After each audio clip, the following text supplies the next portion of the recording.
എന്തിനാണ് ഈ ഒരു അമ്മയായി കഴിഞ്ഞാൽ കുടുംബം തടങ്ങി ഒതുങ്ങിയിരിക്കേണ്ട ആവശ്യം എന്താണ്? ഇരിക്കുന്നവരിന്നോട്ടെ, കുലസ്ത്രീകൾ എപ്പോഴും അവിടെ തന്നെ ഇരുന്നോട്ടെ. ഇത്ര ഭംഗിയാണ് എൻ്റെ കഷം. പിന്നെ ഞാൻ എന്ത് ചെയ്യും? ബ്രസ്റ്റ് കാണിക്കും, ക്ലീവേജ് കാണിക്കും. എൻ്റെ കഥയിലൊന്നും ഒന്നും ആരും മുട്ടിട്ടില്ല. എനിക്ക് വന്നേക്കുന്ന സിനിമയിലെ വേഷങ്ങളൊക്കെ ഞാൻ എടുത്താൽ നയൻതാരേക്കാൾ മോളി പോയേനെന്ന് ഞാൻ പറഞ്ഞു. അപ്പോൾ ഞാൻ അവിടെ നിന്ന് കരഞ്ഞു. എനിക്ക് എന്തോ ഒരു വിഷമായെന്നറിയാവുന്നു. എന്നെ ആരോ കയറി പിടിച്ചു. പക്ഷെ ലിവിൻ്റെ ഒന്നും ഇല്ലാത്ത ആരെങ്കിലും ഉണ്ടോ? ഒരു ബോയ് ഫ്രണ്ട് പോലും ഇല്ലാത്ത ആരെങ്കിലും ഉണ്ടോ? പുതിയ മുഖം, പുതിയ മുഖം. പണ്ട് തുടങ്ങി എന്നെ ഷക്കീല എന്ന് വിളിച്ച് കളിയാക്കൂല്ലോ. അപ്പം ഞാൻ അമ്മയെ കണ്ടപ്പോൾ ഞാൻ അമ്മയോട് പറഞ്ഞു, അമ്മേ ഞാനും അമ്മയുടെ പാതയെ പിന്തുടരുന്ന ആൾ എന്തായി? Hi hello, welcome back to fame steps entertainment. ഇന്ന് നമ്മുടെ കൂടെ ഒരു വലിയൊരു സെലിബ്രിറ്റിയാണ്. വെറുതെ ഒരു ചെറിയൊരു സെലിബ്രിറ്റി എന്ന് പറയാൻ പറ്റില്ല. ബിക്കോസ് ഒരു വീട്ടമ്മയിൽ നിന്ന് ഇപ്പോൾ ട്രെൻഡിങ് ആയി നിൽക്കുകയാണ്. നിമിഷ ബിജോ ആണ് നമ്മുടെ കൂടെ ഉള്ളത്. Welcome to our show. Thank you. അപ്പോൾ നിമിഷ ബിജോ, എന്തൊക്കെയാണ് വിശേഷങ്ങൾ? നല്ല വിശേഷം. ഇപ്പോൾ ഞാൻ പറഞ്ഞ പോലെ വീട്ടമ്മയിൽ നിന്ന് നിമിഷ ബിജോ ഇപ്പോഴത്തെ നിമിഷ ബിജോനെ എല്ലാവർക്കും അറിയാം. ബിക്കോസ് ഡെയിലി ലൈവൊക്കെ വന്ന് എല്ലാ കഥകളും അറിയാം. പക്ഷേ പണ്ട് ഒരു പാവാടയ്ക്ക് ഇട്ട് ചുരിദാറിട്ട് കുറിയൊക്കെ തൊട്ട് വളരെ സിമ്പിളായിട്ട് നടന്നിരുന്ന ഒരു നിമിഷ ഉണ്ടായിരുന്നു. ആ ഒരു നിമിഷ എങ്ങനെയാണ് ഇവിടെ വരെ എത്തിയത്? അത് പറയാൻ പോയാൽ വലിയ കഥയാ. കഥ കേൾക്കാനാണ് ഞങ്ങൾ ചുരുക്കി പറയാം. ഓക്കെ. ശരിക്കും സാധാരണ ഒരു കുടുംബത്തിൽ ജനിച്ചു വളർന്ന ഒരാളാണ് ഞാൻ. ഫാമിലി ഒന്നും അങ്ങനെ വലിയ സംഭവമൊന്നുമല്ല. കൃഷിപ്പണിയാണ് അച്ഛന്. പശുവിനെയൊക്കെ വളർത്തൽ കാര്യങ്ങളൊക്കെയാണ്. നാട്ടിൻപുറം, കോട്ടയം ജില്ലയിലെ മുണ്ടക്കൈ എന്ന് പറയുന്ന കൊച്ചു ഗ്രാമം. അവിടെ വെട്ടുകല്ലാങ്കുഴി എന്ന് പറയുന്നൊരു കൊച്ചു ഗ്രാമം. അവിടെയാണ് ജനിച്ചത് വളർന്നത്, കോട്ടയം ജില്ലയിൽ. അപ്പം അങ്ങനെ എന്താ പറയുക, സാധാരണ ഫാമിലി ഒക്കെ നമുക്ക് ലൈഫിൽ എന്താവുമെന്നോ അങ്ങനെ ഒരു ലൈഫിനെ പറ്റി ചിന്തിക്കാനോ ഉള്ള ഒരു അങ്ങനെയുള്ള സാഹചര്യം പോലും അല്ല എൻ്റെ ഫാമിലി എന്ന് പറഞ്ഞാൽ. സാധാരണ അന്നന്ന് ജീവിച്ച് പോകാനുള്ള വരുമാനവും കാര്യങ്ങളൊക്കെ മാത്രമുള്ള ഒരു ഫാമിലി. അപ്പോൾ അത് കഴിഞ്ഞിട്ട് പിന്നെ അവിടെ നിന്ന് ചാലക്കുടിയിലേക്ക് ഞങ്ങൾ മാറി. ആളൂരാണ് ഞങ്ങൾ വന്ന് സ്ഥലം മേടിച്ച് താമസിച്ചത്. അവിടെ നിന്ന് മാറിയപ്പോൾ കുറച്ച് ആളൊന്ന് മാറി. പിന്നെ അവിടെ നിന്ന് നേരെ ചാലക്കുടി ഒന്ന് വിച്ചിട്ട് മാറി. അതായത് കാലം മാറുന്ന അനുസരിച്ച് മാറി മാറി വന്നതാണ്. കാലം മാറുന്ന കോലം മാറി അതുപോലെ മാറി മാറി എത്തിയിട്ടുണ്ട്. പക്ഷെ ഇന്ന് എന്തുകൊണ്ടാണ് ചുരിദാറൊക്കെ ഇട്ട് ഭയങ്കര ഇന്നല്ലേ? വെറുതെ ഒന്നും എയറിലല്ലേ എപ്പോഴും എയറിനൊന്ന് ഇറങ്ങാൻ വേണ്ടിയിട്ടാണ്. അതായത് ചുരിദാറൊക്കെ ഇടാൻ അറിയാം. നല്ലപോലെ എനിക്ക് ചുരിദാർ ഇടാൻ അറിയാം, പട്ടുപാവാട ഇടാൻ അറിയാം, സെറ്റ് സാരി ഉടുക്കാൻ അറിയാം, പിന്നെ ബിക്കിനി ഇടാൻ അറിയാം, ഷോർട്സ് ഡ്രസ് ഇടാൻ അറിയാം. ഇതുവരെ ബിക്കിനി ഇട്ട് കണ്ടിട്ടില്ല. അത് കാണാൻ വേണ്ടിയിട്ടാണ് ഒരുപാട്. ഞാൻ അതിങ്ങനെ ഹരം കൊള്ളിച്ച് നിർത്തും ഞാൻ. പക്ഷെ അത് സമയത്ത് ഞാൻ കൊതിപ്പിച്ച് അങ്ങനെയൊന്നുമില്ല, കൊതിപ്പിച്ച് കടന്നു കളയൊന്നുമില്ല. ഇടുന്നു പറഞ്ഞാൽ ഇടുന്നു പറഞ്ഞിട്ടുണ്ട്. എന്നിടാന്നുള്ളത് നമുക്ക് സർപ്രൈസ് ആണ്. ഓക്കെ. ഇനിയിപ്പോൾ ഏറ്റവും കൂടുതൽ സപ്പോർട്ട് ചെയ്ത് നിൽക്കുന്നത് സ്വന്തം ഹസ്ബൻഡാണ്, ബിജു ചേട്ടനാണ്. ബിജു ചേട്ടൻ ഇപ്പം എന്താണ് പറയുന്നത്? ബിജു ചേട്ടൻ എന്താണ് എന്ന് വെച്ചാൽ, ബിജോ ചേട്ടൻ എന്തിന് സപ്പോർട്ടാണ് നമ്മുടെ കൂടെ. ഒന്നാമത് ബിജോ ചേട്ടനെ സംബന്ധിച്ച് ബിജോ ചേട്ടൻ ഒരുപാട് അസുഖങ്ങളുള്ള ഒരാളാണ്. അതിപ്പോൾ ഈ പറയുന്ന ആൾക്കാർ പലർക്കും ഞാൻ അറിയാം, എങ്കിലും ഞാൻ പറയാണ്, ഒരുപാട് അസുഖങ്ങളുണ്ട്. അത് ഇപ്പോൾ തുടങ്ങിയതല്ല, ചെറുപ്പം തുടങ്ങി ഒരുപാട് ശ്വാസം മുട്ടലും അലർജിയും ആസ്മയൊക്കെ ഉള്ള ഒരാളാണ്. അപ്പോൾ ഞങ്ങളുടെ സാഹചര്യം മൂലം ഞങ്ങൾക്ക് ഈ ഒരു ഫീൽഡിലേക്ക് മാറേണ്ടി വന്നതാണ്. പിന്നെ വീരണം വിഷ്ണു ലോകം എന്ന് പറഞ്ഞ പോലെ പിന്നെ തോറ്റു കൊടുക്കാൻ തയ്യാറല്ല. എന്തിനാണ് താഴ്ത്തി കെട്ടുന്നത്? ഞാനിപ്പോൾ സാധാരണ ഒരു കുടുംബത്തിൽ നിന്ന് വന്നതുകൊണ്ടാണ് ഇത്രയും നെഗറ്റീവും, അല്ലെങ്കിൽ ഇപ്പോൾ ഒരു അമ്മയായതുകൊണ്ടാണ്. എന്തിനാണ് ഈ ഒരു അമ്മയായി കഴിഞ്ഞാൽ കുടുംബം തടങ്ങി ഒതുങ്ങിയിരിക്കേണ്ട ആവശ്യം എന്താണ്? ഇരിക്കുന്നവരിന്നോട്ടെ, കുലസ്ത്രീകൾ എപ്പോഴും അവിടെ തന്നെ ഇരുന്നോട്ടെ. അവർ നമ്മളൊന്നും പറയുന്നില്ല, അവർക്ക് സെറ്റാണ്. പക്ഷെ നമ്മളെ സംബന്ധിച്ച് എനിക്ക് തോന്നുന്നു, ഈ 30 വയസ്സ് കഴിഞ്ഞാലോ അല്ലെങ്കിൽ 40 വയസ്സ് മേലിട്ട് പോയി കഴിഞ്ഞാൽ പറയുന്നതാണ് അമ്മായി, ആൻറ്റി അല്ലേ? എന്തിനാ? അതിൻ്റെ ആവശ്യം എന്തിനാ? കല്യാണം കഴിഞ്ഞവർക്ക് ജീവിക്കണ്ടേ? ഇപ്പോൾ എന്താ പറയുക, ഒരു 18 വയസ്സോ 19 വയസ്സോ കാണിക്കുക, അത്രയും ഉള്ള പെൺകുട്ടികൾ കാണിക്കുന്നതിന് മേലെയാണ് ഞാനിപ്പോൾ ചെയ്തുകൊണ്ടിരിക്കുന്ന പ്രവൃത്തികൾ. ശരിയെന്ന് തോന്നുന്നില്ലേ? ചെറുതായിട്ട്. അപ്പോൾ എന്നെക്കൊണ്ട് സാധിക്കാൻ പറ്റുന്ന കാര്യങ്ങൾ എനിക്ക് സാധിക്കണം. പക്ഷെ എന്നാലും അത് ചെയ്യുന്നു. ഇപ്പൊ പറഞ്ഞു, ചെറിയ കുട്ടികൾ ചെയ്യുന്ന പോലെ തന്നെ ഞാൻ ചെയ്യുന്നുണ്ടെന്ന് പറയുന്നു. എനിക്ക് എൻ്റെ മനസ്സ് വളരുന്നില്ല, എന്താന്ന് എനിക്കറിയില്ല. ഇപ്പോഴും 19 വയസ്സാണ് എൻ്റെ മനസ്സ്. എത്ര വയസ്സായി ഇപ്പോൾ ശരിക്കും? ഞാൻ പറയില്ല. 92 സാധാരണ പറയാറ്. എന്നാലും ഒരു വിഷമമുണ്ട്. എന്നെ ആന്റി എന്ന് വിളിക്കുന്ന ഒരു സങ്കടമുണ്ട്. എന്തിന്? ഇല്ല, ഒരു സങ്കടവും ഇല്ല, സന്തോഷമുള്ളൂ. പക്ഷെ ആന്റി ഫാൻസ് അസോസിയേഷൻ, അമ്മായി ഫാൻസ് അസോസിയേഷൻ, പക്ഷെ വേറെ ഫാൻസ് അസോസിയേഷൻ തുടങ്ങിയതാണ് എൻ്റെ. ഞാൻ പറയാം, കഷല്ലേ? അതെ, എത്ര ഭംഗിയാണ് എൻ്റെ കഷം. പിന്നെ ഞാൻ എന്ത് ചെയ്യും? ഇത്ര ആരാധനയുള്ളതിന് എനിക്ക് എന്ത് ചെയ്യാൻ പറ്റും ഇതിനൊക്കെ? പക്ഷെ അപ്പോൾ ഈ ലൈവില് പറയുന്ന അനുസരിച്ചാണ് അന്ന് കഷ്ടം കാണിച്ചത്. അതുപോലെ പല കാര്യങ്ങളും പറയുന്നത്, അത് പറയാൻ പറ്റും. എനിക്ക് മനസ്സിലായി. ബ്രസ്റ്റ് കാണിക്കും, ക്ലീവേജ് കാണിക്കും പറഞ്ഞ പോലെ. നിങ്ങൾ എന്റെ ലൈവ് കാണുന്ന ഒരു വ്യക്തിയാണോ? കണ്ടായിരുന്നോ ലൈവ്? അതിലൊന്നും വൃത്തികേടായിട്ടൊന്നും കണ്ടിട്ടില്ല. അത്രേ ഉള്ളൂ, അതത്രേ ഉള്ളൂ. പക്ഷെ അങ്ങനെ പറയുമ്പോൾ നമുക്ക് ഒരു വിഷമം തോന്നില്ലേ? എന്തിനു വിഷമം? നമ്മളെ ശരീരഭാഗത്ത് പറ്റിയിട്ടുള്ള അവർ പറയുന്നത്. എൻ്റെ ശരീരഭാഗത്ത് നല്ല ഭംഗിയുള്ളതുണ്ടല്ലേ. ആ ഒരു കോൺഫിഡൻസ് ആണ് കേട്ടോ. ഞാൻ വന്ന സമയം തൊട്ട് നിമിഷ ഭയങ്കര കോൺഫിഡൻ്റ് ആണ്. ഏതൊരു കാര്യത്തിലും തോറ്റു കൊടുക്കില്ല എന്ന് വളരെ കോൺഫിഡൻറ്റ്. ഇല്ല, ലൈഫിൽ ഞാൻ പറഞ്ഞില്ലേ, ലൈഫിൽ നമ്മൾ ഒരുപാട് അനുഭവിച്ചൊരു വ്യക്തിയാണ്. അപ്പോൾ ലൈഫിൽ ഒരുപാട് അനുഭവിച്ച് അത്രയും ഞാൻ അനുഭവിച്ചിട്ടും ഇനി ഇപ്പോഴാണ് എനിക്ക് ദൈവം എന്ന് പറഞ്ഞ ഒരാൾ വന്നിട്ട് എന്നോട് പറഞ്ഞേക്കുന്നത്, ഇനി നീ ജീവിക്കും, ഇതാണ് നിൻ്റെ ഒരു ഫീൽഡ്, ഇതാണ് നീ ജീവിച്ചോന്നും പറഞ്ഞ് എനിക്ക് പിടിച്ച് കയറാൻ പറ്റിയ ഒരു ഫീൽഡ് എനിക്ക് ദൈവം അറിഞ്ഞ് തന്നേക്കണതാണ്. അപ്പോൾ അതിൻ്റെ കൂടെ എൻ്റെ ഫാമിലി, എൻ്റെ കൂടെ എന്തിനും ചേർന്ന് നിൽക്കുന്ന എൻ്റെ ഫാമിലി. ഇപ്പോൾ ഞാൻ പറയട്ടെ, ഒരു കുടുംബം എന്ന് പറഞ്ഞ് ഒരു കുടുംബം ആത്മഹത്യ ചെയ്യുകയാണ്, അത് അവിടെ കൊണ്ട് തീരും. പക്ഷെ അവിടെ നിന്ന് പിടിച്ച് കയറാൻ ഒരു വഴി നമുക്ക് കാണിച്ചു തരുമ്പോൾ ആ വഴിയിൽ നമ്മൾ പിടിച്ച് കയറണം. പിന്നെ അതിന് നമ്മൾ മടി പിടിച്ച് നിന്നിട്ട് കാര്യമുണ്ടോ? ഇല്ല. ശരിയാണ്. പക്ഷെ ഇങ്ങനെയൊക്കെ കാണിച്ചു കൂട്ടുമ്പോൾ ആൾക്കാരുടെ ഉള്ളിൽ ഓൾറെഡി ഒരു നെഗറ്റീവ് തോട്ട് ഉണ്ടാവും. അവള് പറഞ്ഞ പോലെ പോക്കാണ്, അല്ലെങ്കിൽ തീർച്ചയായിട്ടും ഞാൻ പറയുമ്പോൾ കൂടുതൽ എനിക്ക് സ്ഥിരം വരുന്നതുണ്ട്. എനിക്ക് ഇതൊക്കെ നമുക്ക് തീർക്കണമെങ്കിൽ എനിക്ക് ആ കമന്റ് അങ്ങോട്ട് ഓഫ് ചെയ്താൽ തീരാനുള്ള പ്രശ്നമുള്ളൂ. അവരുടെ വിഷം അവർ പറഞ്ഞ് ഞങ്ങൾ തീർക്കട്ടെ. എങ്ങനെയൊക്കെ അവർ പറയാൻ പറ്റുമോ മാക്സിമം. ഇപ്പൊ കേട്ട് ഞാൻ മടുത്തു. എന്ന് വെച്ചാൽ തഴമ്പിച്ചു എന്നൊക്കെ പറയില്ലേ, പുതിയ തെറികളും ഞാൻ പറഞ്ഞിടാൻ പറയാറുണ്ട് ലൈവിൽ വരുമ്പോൾ. നിങ്ങൾ പുതിയതൊക്കെ പിടിക്കുക, ഡെയിലി എന്നും ഈ പടക്കം വെടി എന്നൊക്കെ പറഞ്ഞുകൊണ്ടിരിക്കുമ്പോഴത്തേന് കേട്ട് എനിക്ക് തന്നെ അത് വെറുപ്പായിപ്പോയി ആ വാക്കുകളോട്. പക്ഷെ അത് എന്തുകൊണ്ടാണ് ആൾക്കാർ ഇങ്ങനെ പറയുന്നത് ചിന്തിച്ചിട്ടുണ്ടോ? എന്താ എനിക്കറിയാൻ പാടില്ല, അത് അവരോട് ചോദിക്കണം. നിങ്ങൾ എന്തുകൊണ്ടാണ് ഇങ്ങനെ പറയുന്നത്? ഞാൻ ക്ലീവേജ് കാണിക്കുന്ന ഫോട്ടോസ് ഇടുന്നു, അല്ലെങ്കിൽ സ്ലീവ്ലെസ് ഇടുന്നു, കക്ഷം കാണിക്കുന്നു എന്നൊക്കെ പറയുമ്പോൾ ആൾക്കാരുടെ ചിന്താഗതിയാണ്. എനിക്കൊക്കെ ഇത്രയും നാട്ടുപുറത്ത് ജനിച്ച് വളർന്നാൽ എനിക്ക് മാറാമെന്നുണ്ടെങ്കിൽ ആൾക്കാർക്ക് മാറാം, നല്ലപോലെ മാറാം. കാരണം പണ്ടത്തെ കാലമൊന്നുമില്ല. പണ്ട് പെൺപിള്ളേരൊക്കെ സഹിച്ചും ഒക്കെ കേട്ടും ഒക്കെ ഇരിക്കുമായിരുന്നു. ഇപ്പം അങ്ങനെയൊന്നുമില്ല. ഇപ്പോൾ എന്തെങ്കിലും ഉണ്ടായ ഒന്നിന് രണ്ടാമത്തേന് പോടാ പുല്ലേന്നും പറഞ്ഞ് ഇറങ്ങി പോകും. അതല്ല, അങ്ങനെ വേണം പെൺപിള്ളേർ. നോ പറയേണ്ടടുത്ത് നോ തന്നെ പറയണം. പക്ഷെ നോ പറയാത്ത കുറെ സാഹചര്യം ഉള്ളത് കൊണ്ടാണല്ലോ ഇപ്പോൾ ഹേമ കമ്മീഷനൊക്കെ വന്ന്.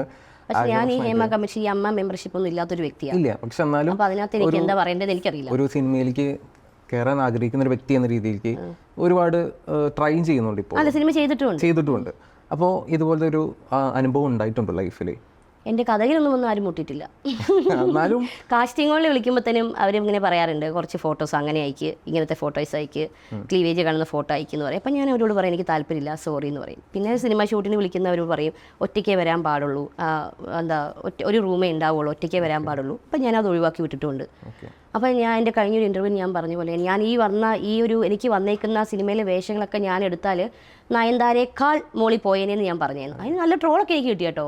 നയൻതാരേക്കാളിന് ഞാൻ നയൻതാര ആവുമെന്ന് ഞാൻ പറഞ്ഞിട്ടില്ല. അപ്പോൾ ഞാനത് അങ്ങനെ പറഞ്ഞിട്ടുണ്ടായിരുന്നു. അപ്പോൾ അത് ഒരുപാട് പേര് ഇങ്ങനെ വിളിക്കുന്നുണ്ട്, പക്ഷേ എനിക്കതൊന്നും താല്പര്യമില്ല. പിന്നെ ഞാൻ ചെയ്തേക്കുന്ന സിനിമ എന്നൊക്കെ വെച്ച് ഞങ്ങളെല്ലാവരും ഒത്തൊരുമയായിട്ട് ചെയ്ത് എല്ലാവരും ഫണ്ടൊക്കെ ഷെയർ ഇട്ട് ചെയ്ത് കൊച്ചു സിനിമ, വെറും സന്തോഷ് പണ്ഡിറ്റ് സാറിൻ്റെ മൂവി തന്നെ, വെറും 5 ലക്ഷം രൂപയുടെ മൂവിയാണ്. അതിനകത്ത് കോസ്റ്റ്യൂം നമ്മുടെ ഓൺ കോസ്റ്റ്യൂം, നമ്മൾ പ്രോപ്പർട്ടി എല്ലാം നമ്മുടെ ഓൺ പ്രോപ്പർട്ടി, അങ്ങനെയൊക്കെ ചെയ്തേക്കുന്ന മൂവികളൊക്കെയാണ് ഞാൻ ചെയ്തേക്കുന്നത്. പക്ഷേ ആ ഒരു സിനിമ നമ്മൾ കാണുമ്പോൾ നമുക്ക് ഒരു സിനിമയായിട്ട് തോന്നാത്തതിൻ്റെ റീസൺ എന്താണ്? അതിപ്പം എന്താ പറയാൻ പറ്റുക, ഓരോരുത്തരും ഓരോ ടൈപ്പ് അല്ലേ. അങ്ങനെ അതിൽ നിന്ന് മാറി വെറൈറ്റി ആയതുകൊണ്ടാണ് സന്തോഷ് പണ്ഡിറ്റ് എന്ന് പറയുന്ന വ്യക്തിനെ 4 പേര് പറഞ്ഞത്. എല്ലാവരും ചെയ്യുന്ന ഒരേ മോഡലിൽ സിനിമ ചെയ്തുകൊണ്ടിരുന്നാൽ സന്തോഷ് പണ്ഡിറ്റ് എന്ന വ്യക്തിനെ അറിയുമോ? ഇപ്പൊ എല്ലാവരും ചെയ്യുന്ന ഒരേ മോഡലിൽ റീൽസും വീഡിയോ ഇട്ടാൽ നിമിഷ വിജയനെ ആരെങ്കിലും അറിയുമോ? അതിൽ നിന്ന് മാറ്റി കശയൊക്കെ പൊക്കി പിടിച്ചോണ്ടല്ലേ ഇപ്പൊ നിമിഷ വിജയൻ എല്ലാവരും അറിയുന്നേ. അതുകൊണ്ടാണ് 4 ലക്ഷം സബ്സ്ക്രൈബേഴ്സ് ഉള്ള യൂട്യൂബ് ചാനലായിട്ട് ലക്ഷങ്ങൾ സമ്പാദിച്ചുകൊണ്ടിരിക്കുന്നത്. കോടികൾ എന്ന് പറയാം, ലക്ഷമല്ല കോടികൾ. എന്നാൽ ഏകദേശം ഒരു റവന്യൂ ഞാൻ പറയില്ല. ലക്ഷങ്ങളുണ്ടോ? ലക്ഷങ്ങൾ അത്രയ്ക്കൊന്നും ഇല്ല, എന്നാലും ഏറെക്കുറെ ഉണ്ട്. അപ്പോൾ 4 ലക്ഷത്തിൽ നിന്ന് 1 മില്യൺ ആവട്ടെ. ഇനി ബിഫോർ ദാറ്റ് നമ്മുടെ ബിജു ചേട്ടൻ, നമ്മുടെ ലൈഫ് സ്റ്റോറിയാണ് നമ്മൾ കൂടുതൽ ഫോക്കസ് ചെയ്യുന്നത്. അപ്പോൾ ബിജു ചേട്ടനിലേക്ക് എങ്ങനെയാണ് എത്തിയത്? ഒരു ലവ് മാരേജ് അല്ല എന്നത്? ലവ് മാരേജ് അല്ല, കല്യാണം കഴിഞ്ഞിട്ടാണ് ലവ് ചെയ്തത്. എനിക്ക് 12 വയസ്സുള്ളപ്പോൾ തുടങ്ങിയ ബിജു ചേട്ടനെ അറിയാം. ഞങ്ങളുടെ വീടിൻ്റെ അടുത്ത് താമസിക്കുകയായിരുന്നു. അപ്പോൾ അത് സാഹചര്യം മൂലം കൊണ്ട് ഞങ്ങൾ പരിചയപ്പെടുന്നു. അച്ഛൻ വഴി പരിചയപ്പെട്ട, എൻ്റെ അച്ഛൻ വഴി പരിചയപ്പെട്ടാണ് ബിജു ചേട്ടനെ. അപ്പോൾ ഞങ്ങൾ 2 പെൺകുട്ടികളാണ്. അപ്പം അച്ഛനെ ആൺപിള്ളേർ ഭയങ്കര ഇഷ്ടമാണ് പണ്ടേ. എൻ്റെ അനിയത്തി ആണാന്നും പറഞ്ഞിട്ട് ഞങ്ങൾ എല്ലാവരും ഇരുന്നത്. പക്ഷെ അത് എന്ത് ചെയ്യാൻ പറ്റും, അതും പെണ്ണായി പോയി. പക്ഷെ സ്വഭാവം ഒക്കെ തന്നെയാണ് കേട്ടോ. ആണിൻ്റെ സ്വഭാവം, ബുള്ളറ്റും കാറും ഒക്കെ ഓടിച്ചിട്ടൊക്കെ നടക്കും പുള്ളിക്കാരി. അപ്പോൾ അങ്ങനെ ആൺകുട്ടീനെ കണ്ടപ്പോൾ തന്നെ ഇഷ്ടപ്പെട്ടു. ബിജു ചേട്ടൻ ഒറ്റയ്ക്ക് നിൽക്കുമായിരുന്നു, വീട്ടിൽ നിന്നൊക്കെ വിട്ട് നിൽക്കുമായിരുന്നു. അപ്പോൾ അങ്ങനെ അച്ഛൻ കണ്ടപ്പോൾ ബിജു ചേട്ടൻ ശ്വാസം മുട്ടായിട്ട് ഷെഡിൽ പനിച്ച് കിടക്കാം. അങ്ങനെ ബിജു ചേട്ടനെ 1-2 പ്രാവശ്യം അച്ഛൻ പോയി കണ്ട് പരിചയപ്പെട്ടു. അപ്പോൾ ഇങ്ങനെ ഹോസ്പിറ്റലൊക്കെ കൊണ്ടുപോയി കഴിഞ്ഞിട്ട് ഞങ്ങളുടെ വീട്ടിൽ വന്നു. അപ്പോൾ ഞങ്ങൾ സ്കൂൾ വിട്ട് വരും അനിയത്തി ഞാനും കൂടി. അപ്പോൾ ബിജു ചേട്ടനെ ഇങ്ങനെ കാണുക. അപ്പോൾ ബിജു ചേട്ടനെ കാണാൻ വലിയ മെനയൊന്നുമില്ല കേട്ടോ, ഞാനും വലിയ മെനയൊന്നുമില്ല. അപ്പോൾ ഇങ്ങനെ ബിജു ചേട്ടനെ കാണുമ്പോൾ ഞാൻ ആരാന്ന് ചോദിച്ചു. അപ്പോൾ എൻ്റെ മോനാന്ന് പറഞ്ഞു മൂത്ത അച്ഛനോട്. അപ്പോൾ ഞാൻ ആയിക്കോട്ടെ എന്ന് പറഞ്ഞു. പിന്നെ അങ്ങനെ 3-4 വർഷം ഞങ്ങൾ കണ്ടു സ്കൂളിൽ പോയിട്ട് വരുമ്പോഴൊക്കെ. അപ്പോഴെല്ലാം പുള്ളിക്കാരൻ്റെ തോളിൽ ഒരു തോർത്തുണ്ട്, ബിജോച്ചൻ്റെ തോളിൽ. എന്താണെന്ന് വെച്ചാൽ ഇങ്ങനെ മൂക്കി നൊഴുകിക്കൊണ്ടേ ഇരിക്കുക. അന്ന് തുടങ്ങിയ ശ്വാസമുട്ടിൽ, ആസ്മ, അലർജി, ചില ഫുഡ് കഴിക്കാൻ പറ്റത്തില്ല ഒക്കെ ഉണ്ട്, ശ്വാസമുട്ടലൊക്കെ നല്ലപോലെ ഉണ്ട്. അപ്പോൾ റബ്ബർ വെട്ടാണ് മെയിൻ ജോലിയും പുള്ളിക്ക് അത് അത് പാടില്ല, ചെയ്യാനായിട്ട് പാടില്ല, പക്ഷേ എങ്കിലും പുള്ളി അതാണ് ചെയ്യണത്. അപ്പോൾ അങ്ങനെ ശ്വാസമുട്ടായിട്ട് ഇങ്ങനെ ബിജോച്ചൻ്റെ ഈ തോളിൽ ഇങ്ങനെ തോർത്തി കഴിഞ്ഞാൽ ഇതേതെ കാർന്നവരെന്നാണ് ചോദിച്ചത് തന്നെ. അപ്പോൾ അങ്ങനെ പരിചയപ്പെട്ടു. പിന്നെ ആയപ്പോഴത്തേനും പറഞ്ഞു നമുക്ക് ഒരു പെണ്ണ് കാണാൻ പോകണമെന്ന് പറഞ്ഞു. അപ്പോൾ അച്ഛനും ഞാനും ബിജോച്ചേട്ടനും കൂടി ബിജോച്ചേട്ടൻ്റെ കല്യാണം കഴിപ്പിക്കുക. ഒരു കുടുംബമൊക്കെ അച്ഛനും പറയാം, വേറെ ഒരു കുടുംബമൊക്കെ ആയി കൊടുത്താൽ ബിജോച്ചേട്ടൻ ഒറ്റയിൽ നിന്ന് ഒരു കുടുംബം ആവുമല്ലോ, പുള്ളി ക്രിസ്ത്യാനിയാണ്. അപ്പോൾ അങ്ങനെ ബിജോച്ചേട്ടനെ ഞങ്ങളൊരു ചേച്ചിനെ കാണാൻ വേണ്ടി പോയി. കണ്ടു കഴിഞ്ഞപ്പോൾ അവർ പറഞ്ഞു ഫാമിലി ഒന്നും സപ്പോർട്ട് അല്ലാത്തതുകൊണ്ട് പെണ്ണിനെ കൊടുക്കൂല എന്ന് പറഞ്ഞു. അത് വീട്ടിൽ വന്നിട്ടാണ് ഞങ്ങൾ സംസാരിക്കണേ. അവർ നോക്കിയിട്ട് പറയാമെന്നും പറഞ്ഞ് ഞങ്ങളെ വിട്ടു. അപ്പോൾ ഞാൻ കണ്ടപ്പോൾ വലിയ കുഴപ്പമൊന്നുമില്ല കേട്ടോ, നല്ല പെങ്കൊച്ചായിരുന്നു, പേരൊന്നും പറയുന്നില്ല. അപ്പോൾ അങ്ങനെ കണ്ടവർ പറഞ്ഞ് കുടുംബം ഇങ്ങനെ ഒന്നും ഇല്ലാത്തതുകൊണ്ട് കൊടുക്കൂല എന്ന് പറഞ്ഞു. അപ്പോൾ വീട്ടിൽ വന്നപ്പോൾ തന്നെ എൻ്റെ അച്ഛമ്മ ഇപ്പോൾ മരിച്ചുപോയി. അച്ഛമ്മ പറയാണ്, ഓ എൻ്റെ മോനെ നിന്നെപ്പോലെ നല്ലൊരു കൊച്ചിനെ, എൻ്റെ കൊച്ചിന് പ്രായമായിരുന്നെങ്കിൽ നിനക്ക് ഞാൻ കെട്ടിച്ചു തന്നേന്ന് തോന്നി. ബിജോച്ചേട്ടൻ അത് ലോട്ടറി ആയില്ലേ, ബിജോച്ചേട്ടൻ പറഞ്ഞു ഞാൻ വെയിറ്റ് ചെയ്തോളാം, ഇവർക്ക് പ്രായമാവുന്നോളം പറഞ്ഞ് ഞാൻ വെയിറ്റ് ചെയ്തോളാം എന്ന് പറഞ്ഞു. അങ്ങനെ ബിജോച്ചേട്ടൻ അപ്പോൾ തുടങ്ങി എന്നോട് സ്നേഹമായിരുന്നു. പക്ഷേ എനിക്ക് ഈ സമയത്ത് എനിക്ക് 10-13 വയസ്സുള്ളപ്പോഴേ എന്താണ് പ്രേമമെന്നോ അല്ലെങ്കിൽ എന്താണ് സ്നേഹമെന്നോ അങ്ങനെയൊന്നും നമുക്ക് അറിയില്ലല്ലോ. ഇല്ലില്ല, കല്യാണം കഴിഞ്ഞിട്ടാണ് ഞാൻ പ്രേമിച്ചത്.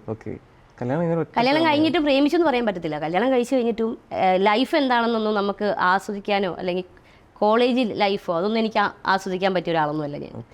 അപ്പം എന്താ പറയുക, കല്യാണം കഴിച്ചപ്പോൾ പിന്നെ പ്രാരാബ്ദങ്ങളായി, പിന്നെ കൊച്ചായി, പിന്നെ കൊച്ചിനെ നോട്ടമായി, പിണങ്ങി പോയ അമ്മായിമ്മ തിരിച്ചു വന്നു, പിന്നെ അമ്മായിമ്മ പോരായി, പിന്നെ അതിൻ്റെ ഇടയിൽ കിടന്ന് ഉരുകി, അതിൻ്റെ ഇടയിൽ റബ്ബർ വെട്ടാൻ പോകണം, വീട്ടിലെ കാര്യങ്ങൾ നോക്കണം, അമ്മയുടെ വഴക്ക് വേറെ, ജാതിയുടെ പേര് വഴക്ക് വേറെ എന്നും പറഞ്ഞ് അങ്ങനെ മൊത്തത്തിൽ വഴക്കും വക്കാണൊക്കെ ആയിരുന്നു. ആഴ്ചയിൽ ഒരു ദിവസം വീട്ടിലോട്ട് പോകും, പിണങ്ങി പോവും. ബിജോച്ചേട്ടൻ പിണങ്ങി പോകുന്നതിന് ഞാൻ അവിടെ എത്തുന്നതിന് മുമ്പ് ബിജോച്ചേട്ടൻ എൻ്റെ പുറകെ വരും എന്നെ വിളിച്ചുകൊണ്ട് വരാൻ. ഇങ്ങനെ മൊത്തത്തിൽ ഒരു ഓട്ടവും ഓട്ടപ്പാച്ചിലും തിരക്കും ഒക്കെ ആയിരുന്നു. ഇവിടം വരെ എത്തി. പക്ഷേ എന്നെ സംബന്ധിച്ച് അത്രയും ആ ചെറുപ്പം തുടങ്ങിയ പുള്ളിക്കാരൻ എന്നെ അറിയാം, എൻ്റെ ക്യാരക്ടർ എന്താണെന്ന് അറിയുന്നതുകൊണ്ടാണ് പുള്ളിക്കാരൻ എന്നെ പറഞ്ഞു നീ കുറേ കിടന്ന് അനുഭവിച്ചല്ലേ, ഇനി നിൻ്റെ സമയമാണ്, നീ ഇനി അടിച്ചു പൊളിച്ചു, നിൻ്റെ കൂടെ ഞാൻ സപ്പോർട്ടുണ്ട്. പിന്നെ പുള്ളിക്കെന്ന് വെച്ചാൽ ഈ റബ്ബറിൻ്റെ വർക്കാണ് ചെയ്തുകൊണ്ടിരുന്നത്. അപ്പോൾ ശ്വാസമുട്ടൽ കാരണം കൊണ്ട് ഡോക്ടർ നമ്മൾ ചാലക്കുടി ഡോക്ടറെ കാണിക്കുന്നുണ്ട്, മൊയിലി ഹോസ്പിറ്റലാണ് നമ്മുടെ ചാലക്കുടിയിൽ. അപ്പോൾ പുള്ളിക്കാരൻ പറഞ്ഞു ഇനി റബ്ബറിൻ്റെ വർക്ക് നീ ചെയ്യരുത്, ചെയ്താൽ നിനക്ക് നല്ല ബുദ്ധിമുട്ടാവും എന്ന് പറഞ്ഞു. ശ്വാസമുട്ടൽ 2 പ്രാവശ്യം കൂടുതലായിട്ട് ഹോസ്പിറ്റലിൽ ഞാൻ കൊണ്ടുപോയി കിടത്തിയിട്ടുണ്ട്. കിടത്തി കഴിഞ്ഞാൽ 2 ദിവസം ട്രിപ്പൊക്കെ ഇട്ട് കിടത്തി, പിന്നെ വലിപ്പിച്ചിട്ട് അതിനുള്ള മരുന്നും കാര്യങ്ങളൊക്കെ കൊടുത്താൽ മാത്രമേ പിന്നെ പുള്ളിക്കാരൻ ഓക്കെ ആവുള്ളൂ, ശ്വാസം കിട്ടൂല, ഇങ്ങനെ അങ്ങ് നിൽക്കുകയുള്ളൂ. അപ്പോൾ നിന്ന് നമുക്ക് പേടി വരില്ല. പിന്നെ വെപ്രാളം പിടിച്ച് എനിക്ക് വണ്ടി ഓടിക്കാനൊന്നും അറിയില്ലായിരുന്നു ആ സമയത്തൊന്നും. അപ്പോൾ ഞാൻ പിന്നെ പെട്ടെന്ന് വണ്ടിയൊക്കെ അടുത്ത് പിടിച്ചെന്ന് വിളിച്ച് കാറി കൂകി വിളമ്പിച്ച് കൊണ്ടുപോയി കഴിയുമ്പോഴത്തേന് ആരുമില്ല, ഞങ്ങൾ മാത്രമേ ഉള്ളൂ. അച്ഛനും അമ്മയെന്ന് പറഞ്ഞാൽ അവരും ഈ പറഞ്ഞാൽ അവരുടെ കാര്യങ്ങളുമായിട്ട് അവരും ഒക്കെയാണ്. പിന്നെ ഇപ്പോഴാണ് എല്ലാം ഒന്ന് സെറ്റായി കയറി വരുന്നത്. ഇപ്പോൾ ഡ്രൈവിംഗ് ഒക്കെ പഠിച്ചോ? ഞാൻ അത്യാവശ്യം സ്കൂട്ടി ഓടിക്കും, കാറ് അത്യാവശ്യം. ഇവിടെ കൊച്ചിയിലൊന്നും ഓടിക്കൂല, അതൊക്കെ ഞാൻ ചവിട്ടി കൂട്ടും. ബിക്കോസ് ഇപ്പോൾ കരാട്ടൊക്കെ പഠിച്ചു, ചെയ്യാത്ത കാര്യങ്ങളൊക്കെ ചെയ്യാൻ തുടങ്ങിയില്ല ഇപ്പോൾ. അതെ അതെ. ഇപ്പം ഞാൻ നോക്കുമ്പോൾ ഒരു കോൺട്രവേഴ്സ്യൽ, അതായത് ഒരു വലിയൊരു വാർത്ത വന്നിട്ടുണ്ടായിരുന്നു, ഒരു വഞ്ചിയുടെ കാര്യം, പള്ളിയോടം. അതെ, അതിൽ നിന്നാണ് ഇപ്പോൾ ഇവിടെ വരെ ഇത്രയായത്. എനിക്ക് തോന്നുന്നു ആ ഒരു സംഭവം തന്നെയാണ് എന്നെ ഇത്രയും പിടിച്ചു നിൽക്കാനുള്ള ശക്തി എനിക്ക് തന്നത്. അന്ന് ശരിക്കും ഞാൻ സോഷ്യൽ മീഡിയ നിന്നൊക്കെ വിട്ടു, പേടിച്ചിട്ട് ഒക്കെ ബ്ലോക്ക് ചെയ്ത് വെച്ചേക്കാം. ഇങ്ങനെ ആൾക്കാർ ഇങ്ങനെ തെറി വിളിച്ച് കമന്റ് ഇടുന്നുണ്ടേ, എന്താ ചെയ്യേണ്ടതെന്ന് എനിക്കറിയില്ലായിരുന്നു ആ സമയത്തെ. കരഞ്ഞു, പിന്നെ ഭീഷണിപ്പെടുത്തൽ വേറെ ആയിരുന്നു. അപ്പൊ ഞാൻ ശരിക്കും എന്തുകൊണ്ടാണ് അത്രത്തോളം ഒരു പ്രശ്നമായിട്ട് അത് എന്ന് വെച്ചാലേ പള്ളിയോളം എന്ന് പറഞ്ഞ് ഈ മറ്റേ എന്താ പറയാ ഈ വള്ളംകളിക്ക് അകമ്പടി ഇറങ്ങുന്ന ഒരു വള്ളമാണ്. അപ്പൊ അതിന് വ്രതം അനുഷ്ഠിച്ചും പെണ്ണുങ്ങൾക്കും കയറാൻ പാടില്ല, ചെരുപ്പിട്ടും കയറാൻ പാടില്ല, അത് ഒരു ആചാരമാണ്. പക്ഷെ അത് പള്ളിയോളം ആണെന്ന് എനിക്കറിയില്ലായിരുന്നു. ആ ഫോട്ടോ കണ്ടാൽ നമുക്ക് മനസ്സിലാവില്ല, പള്ളിയോളം ആണെന്ന് മനസ്സിലാവില്ലല്ലോ. ക്യാമറമാൻ എന്നോട് പറഞ്ഞു ചേച്ചി അങ്ങനെ നല്ല ഫ്രെയിമാണ്. ശരിക്കും ഞങ്ങളുടെ കൂടെ അന്ന് ആ അമ്പലത്തിലെ ആൾക്കാരൊക്കെ ഉണ്ട്, അമ്പലത്തിലെ ആൾക്കാരുണ്ട്. അതിനകത്ത് ആനയുടെ കൂടെ ഫോട്ടോ എടുക്കാനാണ് പോയത് തന്നെ. അപ്പോൾ ഈ പോണ വഴിക്കാണ് ഇത് കണ്ടത്. അപ്പോഴാണ് ക്യാമറമാൻ എന്നോട് പറഞ്ഞു ചേച്ചി ഒന്ന് കയറി നിൽക്കുക, 2 ഫോട്ടോ എടുക്കുന്നത്. അങ്ങനെ ആ ഫോട്ടോ എടുത്തിട്ടത്. എൻ്റെ മോനെ പിന്നെ എനിക്കൊന്നും ഓർമ്മയില്ല, ചുറ്റുള്ള ഒന്നും കാണാൻ പറ്റില്ല. ആ ഇൻസിഡന്റ് 4 വർഷത്തോളമായി. പക്ഷെ ഇപ്പോൾ ആൾക്കാർ അത് ഓർക്കുന്നുണ്ട്. ഇന്നലെയും കൂടി ഇന്നലെയും കൂടി അതിന്റെ കാര്യം പറയുന്നുണ്ടായിരുന്നു. അല്ല പള്ളിയോടത്തിന് നീ കയറുന്നല്ലോടി എന്നും പറഞ്ഞു. ഞാൻ പറഞ്ഞു ഇനി അത് വിട്ട് ഇനി അടുത്തത് ഇപ്പൊ ഭയങ്കര റീച്ച് ആയിക്കൊണ്ടിരിക്കുന്നു, വേറെ എന്തോ ഒരു ഇന്റർവ്യൂ, അതിലൊക്കെ പിടി അത് വിട്. ഒന്നാമത് എനിക്കും ഈ ജാതി മതം അനുഷ്ഠിക്കലോ അല്ലെങ്കിൽ അങ്ങനെ എന്താ പറയാ, ഞാനും അത്യാവശ്യം നോയമ്പും വ്രതവും ഒക്കെ എടുക്കുന്ന ഒരാളാണ്.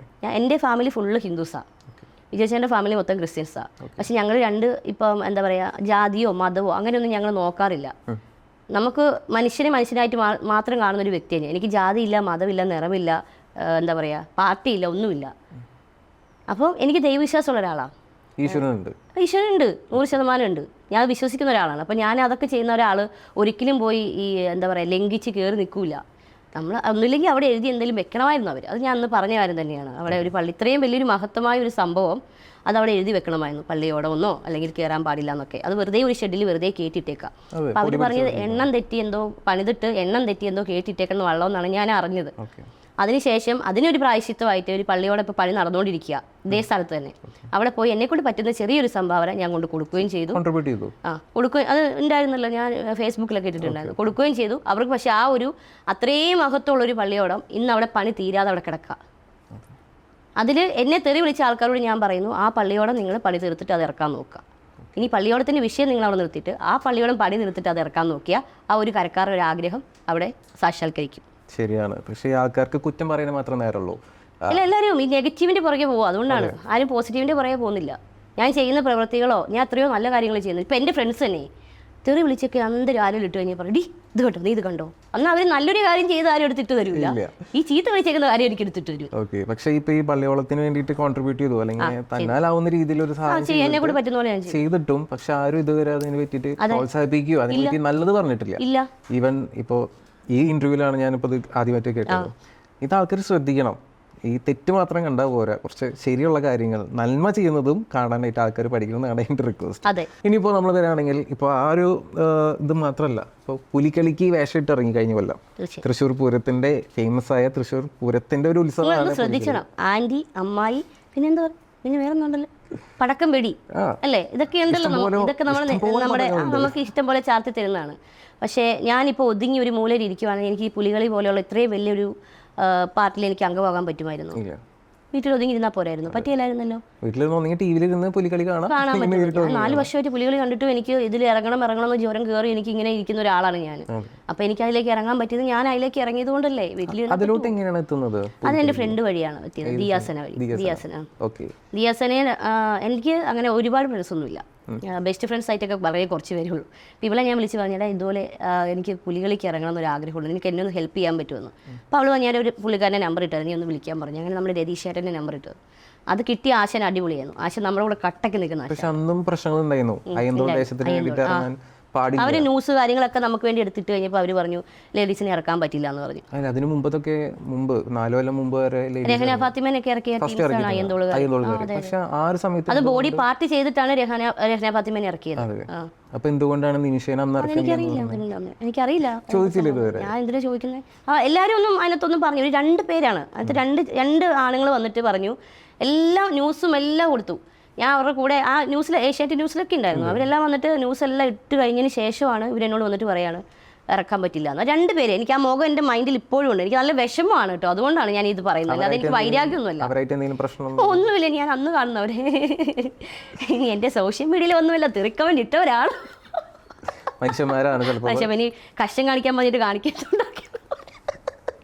അല്ല, എനിക്ക് ആരും ശത്രുക്കളില്ല, എനിക്ക് ഒരാൾ ശത്രുക്കളില്ല. ഞാൻ എൻ്റെ ലൈവിലും വന്നിട്ട് ഞാൻ ചീത്ത പറയുന്നത് ഞാൻ ലാസ്റ്റ് ലൈവ് തരുമ്പോൾ ഞാൻ പറയുന്നുണ്ട്, ഇതൊക്കെ നമ്മൾ ഫണ്ണി ആയിട്ട് നിങ്ങൾ എടുക്കുന്നത്, അതൊന്നും നിങ്ങൾ മനസ്സിൽ വെക്കരുത്, നിങ്ങൾ ചോദിക്കുന്നു അതിനുള്ള റിപ്ലൈ ഞാൻ അപ്പം തരുന്നു, അത്രേ ഉള്ളൂ എന്ന് ഞാൻ പറയാറുണ്ട്. അപ്പോൾ ഇനി എനിക്കറിയാൻ പാടില്ല കേട്ടോ. അപ്പോൾ ഇനി എന്താ പറയുക, അങ്ങനെ 2 പേര് വന്നിട്ട് എന്നോട് പറഞ്ഞു. അവർ 2 പേരും ഇങ്ങനെ കിശിശാന്ന് വെക്കുന്നത് കേട്ടോ. അപ്പോൾ എനിക്ക് തോന്നി മിക്കവാറും പടിയാണെന്ന്. ന്യൂസൊക്കെ കൊടുത്തതിന് ശേഷം എന്തുകൊണ്ട് അതിന് മുന്നേ അവർ വന്നാൽ പിന്നെ എന്നോട് പറയാമല്ലോ. ഈ ഒരാഴ്ചയായിട്ട് ഇവർ കാണണമെന്നും പറഞ്ഞ് കാണാൻ വേണ്ടി നമ്മൾ ചെന്നു. അല്ല, മീറ്റിംഗ് കൂടിയപ്പോൾ തീരുമാനിച്ചു. അതിനുശേഷം പിന്നെ രണ്ടാമത് വീണ്ടും ചെന്ന് കണ്ടു. അങ്ങനെ 2-3 പ്രാവശ്യം നമ്മൾ മെനക്കെട്ട് അവിടെ ചെല്ലുക അതിന് വേണ്ടിയിട്ടേ. അത് കഴിഞ്ഞിട്ട് തലേ ദിവസമാണ് ഇവിടെ ഈ എന്താ പറയുക, ഈ അരച്ചിട്ടാണ് ഇത് വരയ്ക്കുന്നത്, നമ്മൾ ഉണ്ടാക്കുന്നത്. പെയിൻ്റ് അല്ല, അരച്ചുണ്ടാക്കുകയാണ് അവർ. അന്നും ഞാൻ അവിടെ ഉണ്ട്. ആ ന്യൂസ് കൊടുത്തതിന് ശേഷമാണ് ഇവർ പറയുന്നത് ലേഡീസിനെ ഇറക്കാൻ പറ്റില്ല എന്ന് പറഞ്ഞു. അപ്പോൾ ഞാൻ അവിടെ നിന്ന് കരഞ്ഞു. എനിക്ക് എന്തോ ഒരു വിഷമമായെന്നറിയാമെന്ന് കരഞ്ഞിട്ട് അന്നേരം രതീഷേട്ടൻ പറഞ്ഞു വേറെ ടീംസ് ഉണ്ട് മോളെ, നമുക്ക് നോക്കാം, എന്തായാലും നമുക്ക് ഏതെങ്കിലും ടീമിൽ ഇറങ്ങാൻ പറ്റുള്ളൂ നോക്കാമെന്ന് പറഞ്ഞു. അങ്ങനെയാണ് നമ്മുടെ സീതാറാം മിൽദേശം അതിലേക്ക് വിളിച്ചു. അപ്പോൾ അവർ പറഞ്ഞു 1 മണിക്കൂറിൽ പറയാമെന്ന് പറഞ്ഞു. അവിടെ തന്നെ ഇരുന്നു. ഞാൻ അവിടെ ഇന്ന് കരഞ്ഞുകൊണ്ടിരിക്കുക. ഞാൻ പറഞ്ഞു ഇവരെന്നെ ഇറക്കില്ല, ഞാൻ സ്വന്തമായിട്ടെങ്കിലും അത്രയ്ക്ക് ഹരാണ് നമുക്ക്. ആ ഒരു കൊട്ടും ഇതൊക്കെ കണ്ണിന്നൊക്കെ ഇതൊക്കെ രോമൊക്കെ എഴുന്നേറ്റ് പോകുന്നുണ്ട്. ആ കൊട്ടും ആ ഒരു ഫീൽ നമുക്ക് ഇല്ലേ, ശരിയല്ലേ? അപ്പോൾ നമുക്ക് ആ ഒരു ഫീല് നമ്മൾ നിൽക്കുമ്പോഴേ എന്തുകൊണ്ട്. അപ്പോൾ അങ്ങനെ അവർ സീതാറാമിൽ ദേശക്കാർ പറഞ്ഞു ഓക്കെ എന്നാൽ ഇറക്കിക്കുമെന്ന് പറഞ്ഞു. പിന്നെ നമ്മൾ അവിടെ നിന്ന് നല്ല ശക്തി. ഇപ്രാവശ്യം ഇറങ്ങുന്നുണ്ടോ? 100%. ഈ പ്രാവശ്യം മാത്രം എല്ലാ വർഷവും ഇറങ്ങുന്നുണ്ട്. ആ 2 ടീമുകാരെ വിളിച്ചിട്ടുണ്ട്. കഴിഞ്ഞ പ്രാവശ്യം അങ്ങോട്ട് ചെല്ലായിരുന്നു എനിക്ക് വേഷം, ഇപ്രാവശ്യം ഇങ്ങോട്ട് കളിക്കുന്നു. 2 ടീമുകാരെ വിളിച്ചിട്ട് വിത്ത് പേയ്മെന്റ് 2 ടീം വിത്ത് പേയ്മെന്റ് 2 ടീമുകാരെ വിളിക്കുകയും ചെയ്തു. അയ്യന്തോളിൽ നിന്ന് എനിക്കൊരു വിളി വന്നിട്ടുണ്ടായിരുന്നു. പക്ഷെ എനിക്ക് അത് ജെനുവിൻ ആണോന്ന് അറിയില്ല. എന്ന് വെച്ചാൽ ലൈവിൽ എന്നോട് ഞങ്ങൾ അയ്യന്തോൾ ടീമുകാരാ, എനിക്ക് മോളെ ഞങ്ങളുടെ കൂടെ നിൽക്കാവോ എന്ന് ചോദിച്ചിട്ട് കമന്റ് വന്നു. ലൈവിൽ കമന്റിൽ ഇങ്ങനെ എഴുതിയിട്ടത് എനിക്കറിയില്ല. കമന്റിലൊന്നും വിശ്വസിക്കില്ലല്ലോ. അതിൽ ഒരുപാട് ഫേക്ക് അക്കൗണ്ട്സ് ആണ് കൂടുതലും തോന്നുന്നത് എനിക്ക്. സ്ത്രീകൾ തന്നെ സ്ത്രീകൾക്ക് പറയാം. അതിന്റെ രസം കേൾക്കണോ? സുനിത, അനിത, സംഗീത, പിന്നെ എന്താ രേഷ്മ, സിന്ധു എന്നൊക്കെ പറഞ്ഞ ആൾക്കാര് മൊത്തം ലേഡീസാണ്, പേരാണ് കേട്ടോ. അവരെല്ലാം ഇങ്ങനെ ചേച്ചി മുത്തേ, ചക്കര മുത്തേ എന്നൊക്കെ പറഞ്ഞ് സംസാരിച്ചുകൊണ്ടിരിക്കുകയാണ്. അപ്പം ഞാൻ പറഞ്ഞു, നീ എന്നാ പോയി ബിക്കിനി ഇട്ടുകൊണ്ട് വരിക. പിന്നെ ഈ സുനിത എന്ന് പറഞ്ഞ ആൾക്കാരൊക്കെ ഈ ലേഡീസ് ബിക്കിനി ഇട്ടുകൊണ്ട് വരുന്ന പറയുമ്പോൾ ഇവരൊക്കെ ഭയങ്കര സപ്പോർട്ട്. പിന്നെ അപ്പോൾ എനിക്ക് മനസ്സിലായത് ലേഡീസ് ഒന്നും അല്ല. അതായത് ഒരു ലേഡി തന്നെ മറ്റൊരു ലേഡിയോട് ബിക്കിനി ഇട്ട് വരാൻ പറയുമ്പോൾ പിന്നെ ഫുൾ ലേഡീസ് ആണ് സപ്പോർട്ട്. പിന്നെ പിന്നെ ഞാൻ നോക്കാം മൊത്തം സിന്ധു അങ്ങനെയുള്ള പേരുകളാണ് മൊത്തമേ. ബിക്കിനി ഇട്ടുകൊണ്ട് വരുന്നതെന്ന് പറയുന്നത് ഇടി ചേച്ചി, പെട്ടെന്ന് ഇടി ചേച്ചി, വേഗം പാ ചേച്ചി. അപ്പോൾ നമുക്ക് മനസ്സിലായി ഇത് സിന്ധു ഒന്നും അല്ല. ഇത് സിന്ധു അല്ല, ഇത് ചന്ദ്രപ്പനാണ്. എന്തിനാണ് നിങ്ങൾ ഇങ്ങനെ സ്വന്തം പേരിടാതെ? ഞാൻ ചോദിക്കുന്ന ഒരു ചോദ്യമുണ്ട്. ഈ പല ആൾക്കാരും ഫേക്ക് ഐ ഡിയിൽ നിന്ന് വന്നിട്ട് എന്തിനാണ് പറയുന്നത്? എന്തെങ്കിലും പറയാനുണ്ടെങ്കിൽ എൻ്റെ ഫേക്ക് ഐ ഡി ഇല്ല, എൻ്റെ ഒറിജിനൽ നെയിം നിമിഷ എന്ന് തന്നെയാണ്. നിമിഷ ബിജോ.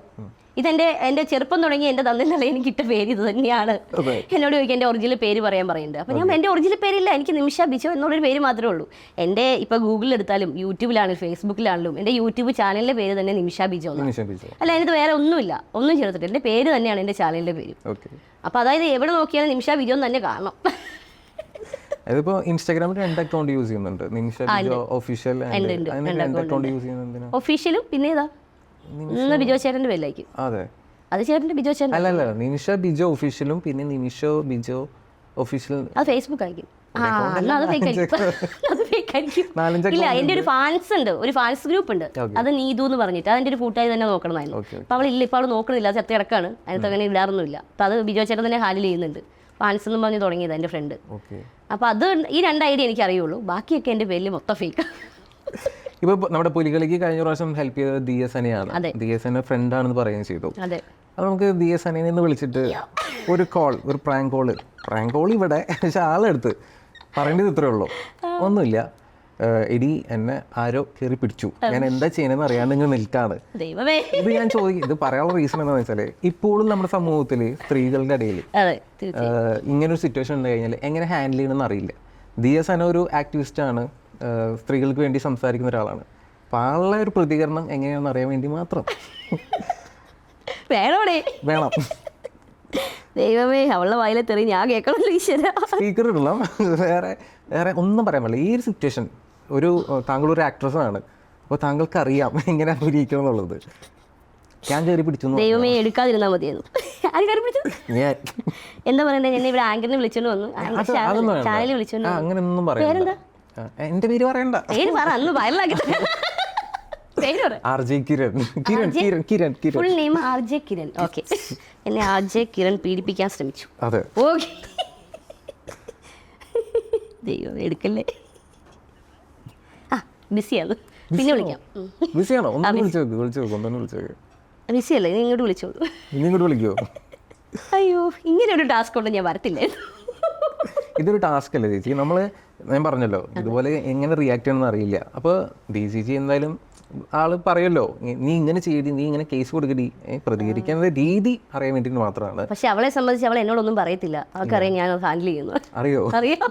അപ്പൊ അങ്ങനെ ഇതൊക്കെ ഞാൻ നിനക്ക് പറഞ്ഞു തരണോ? നീ നിന്റെ കാര്യം നിനക്ക് നോക്കിയാ പോരേന്ന് പറയും. നിമിഷ എങ്ങനെയാണ് പ്രതികരിക്കുക? ഞാനാണെങ്കിലോ എന്താ കയറി പിടിക്കാൻ വന്നാലോ? എന്റെ കരാട്ടയല്ലേ എന്റെ കയ്യിൽ ഇരിക്കുന്നത്, നമുക്ക് ട്രൈ ചെയ്താലോ? വേണ്ട,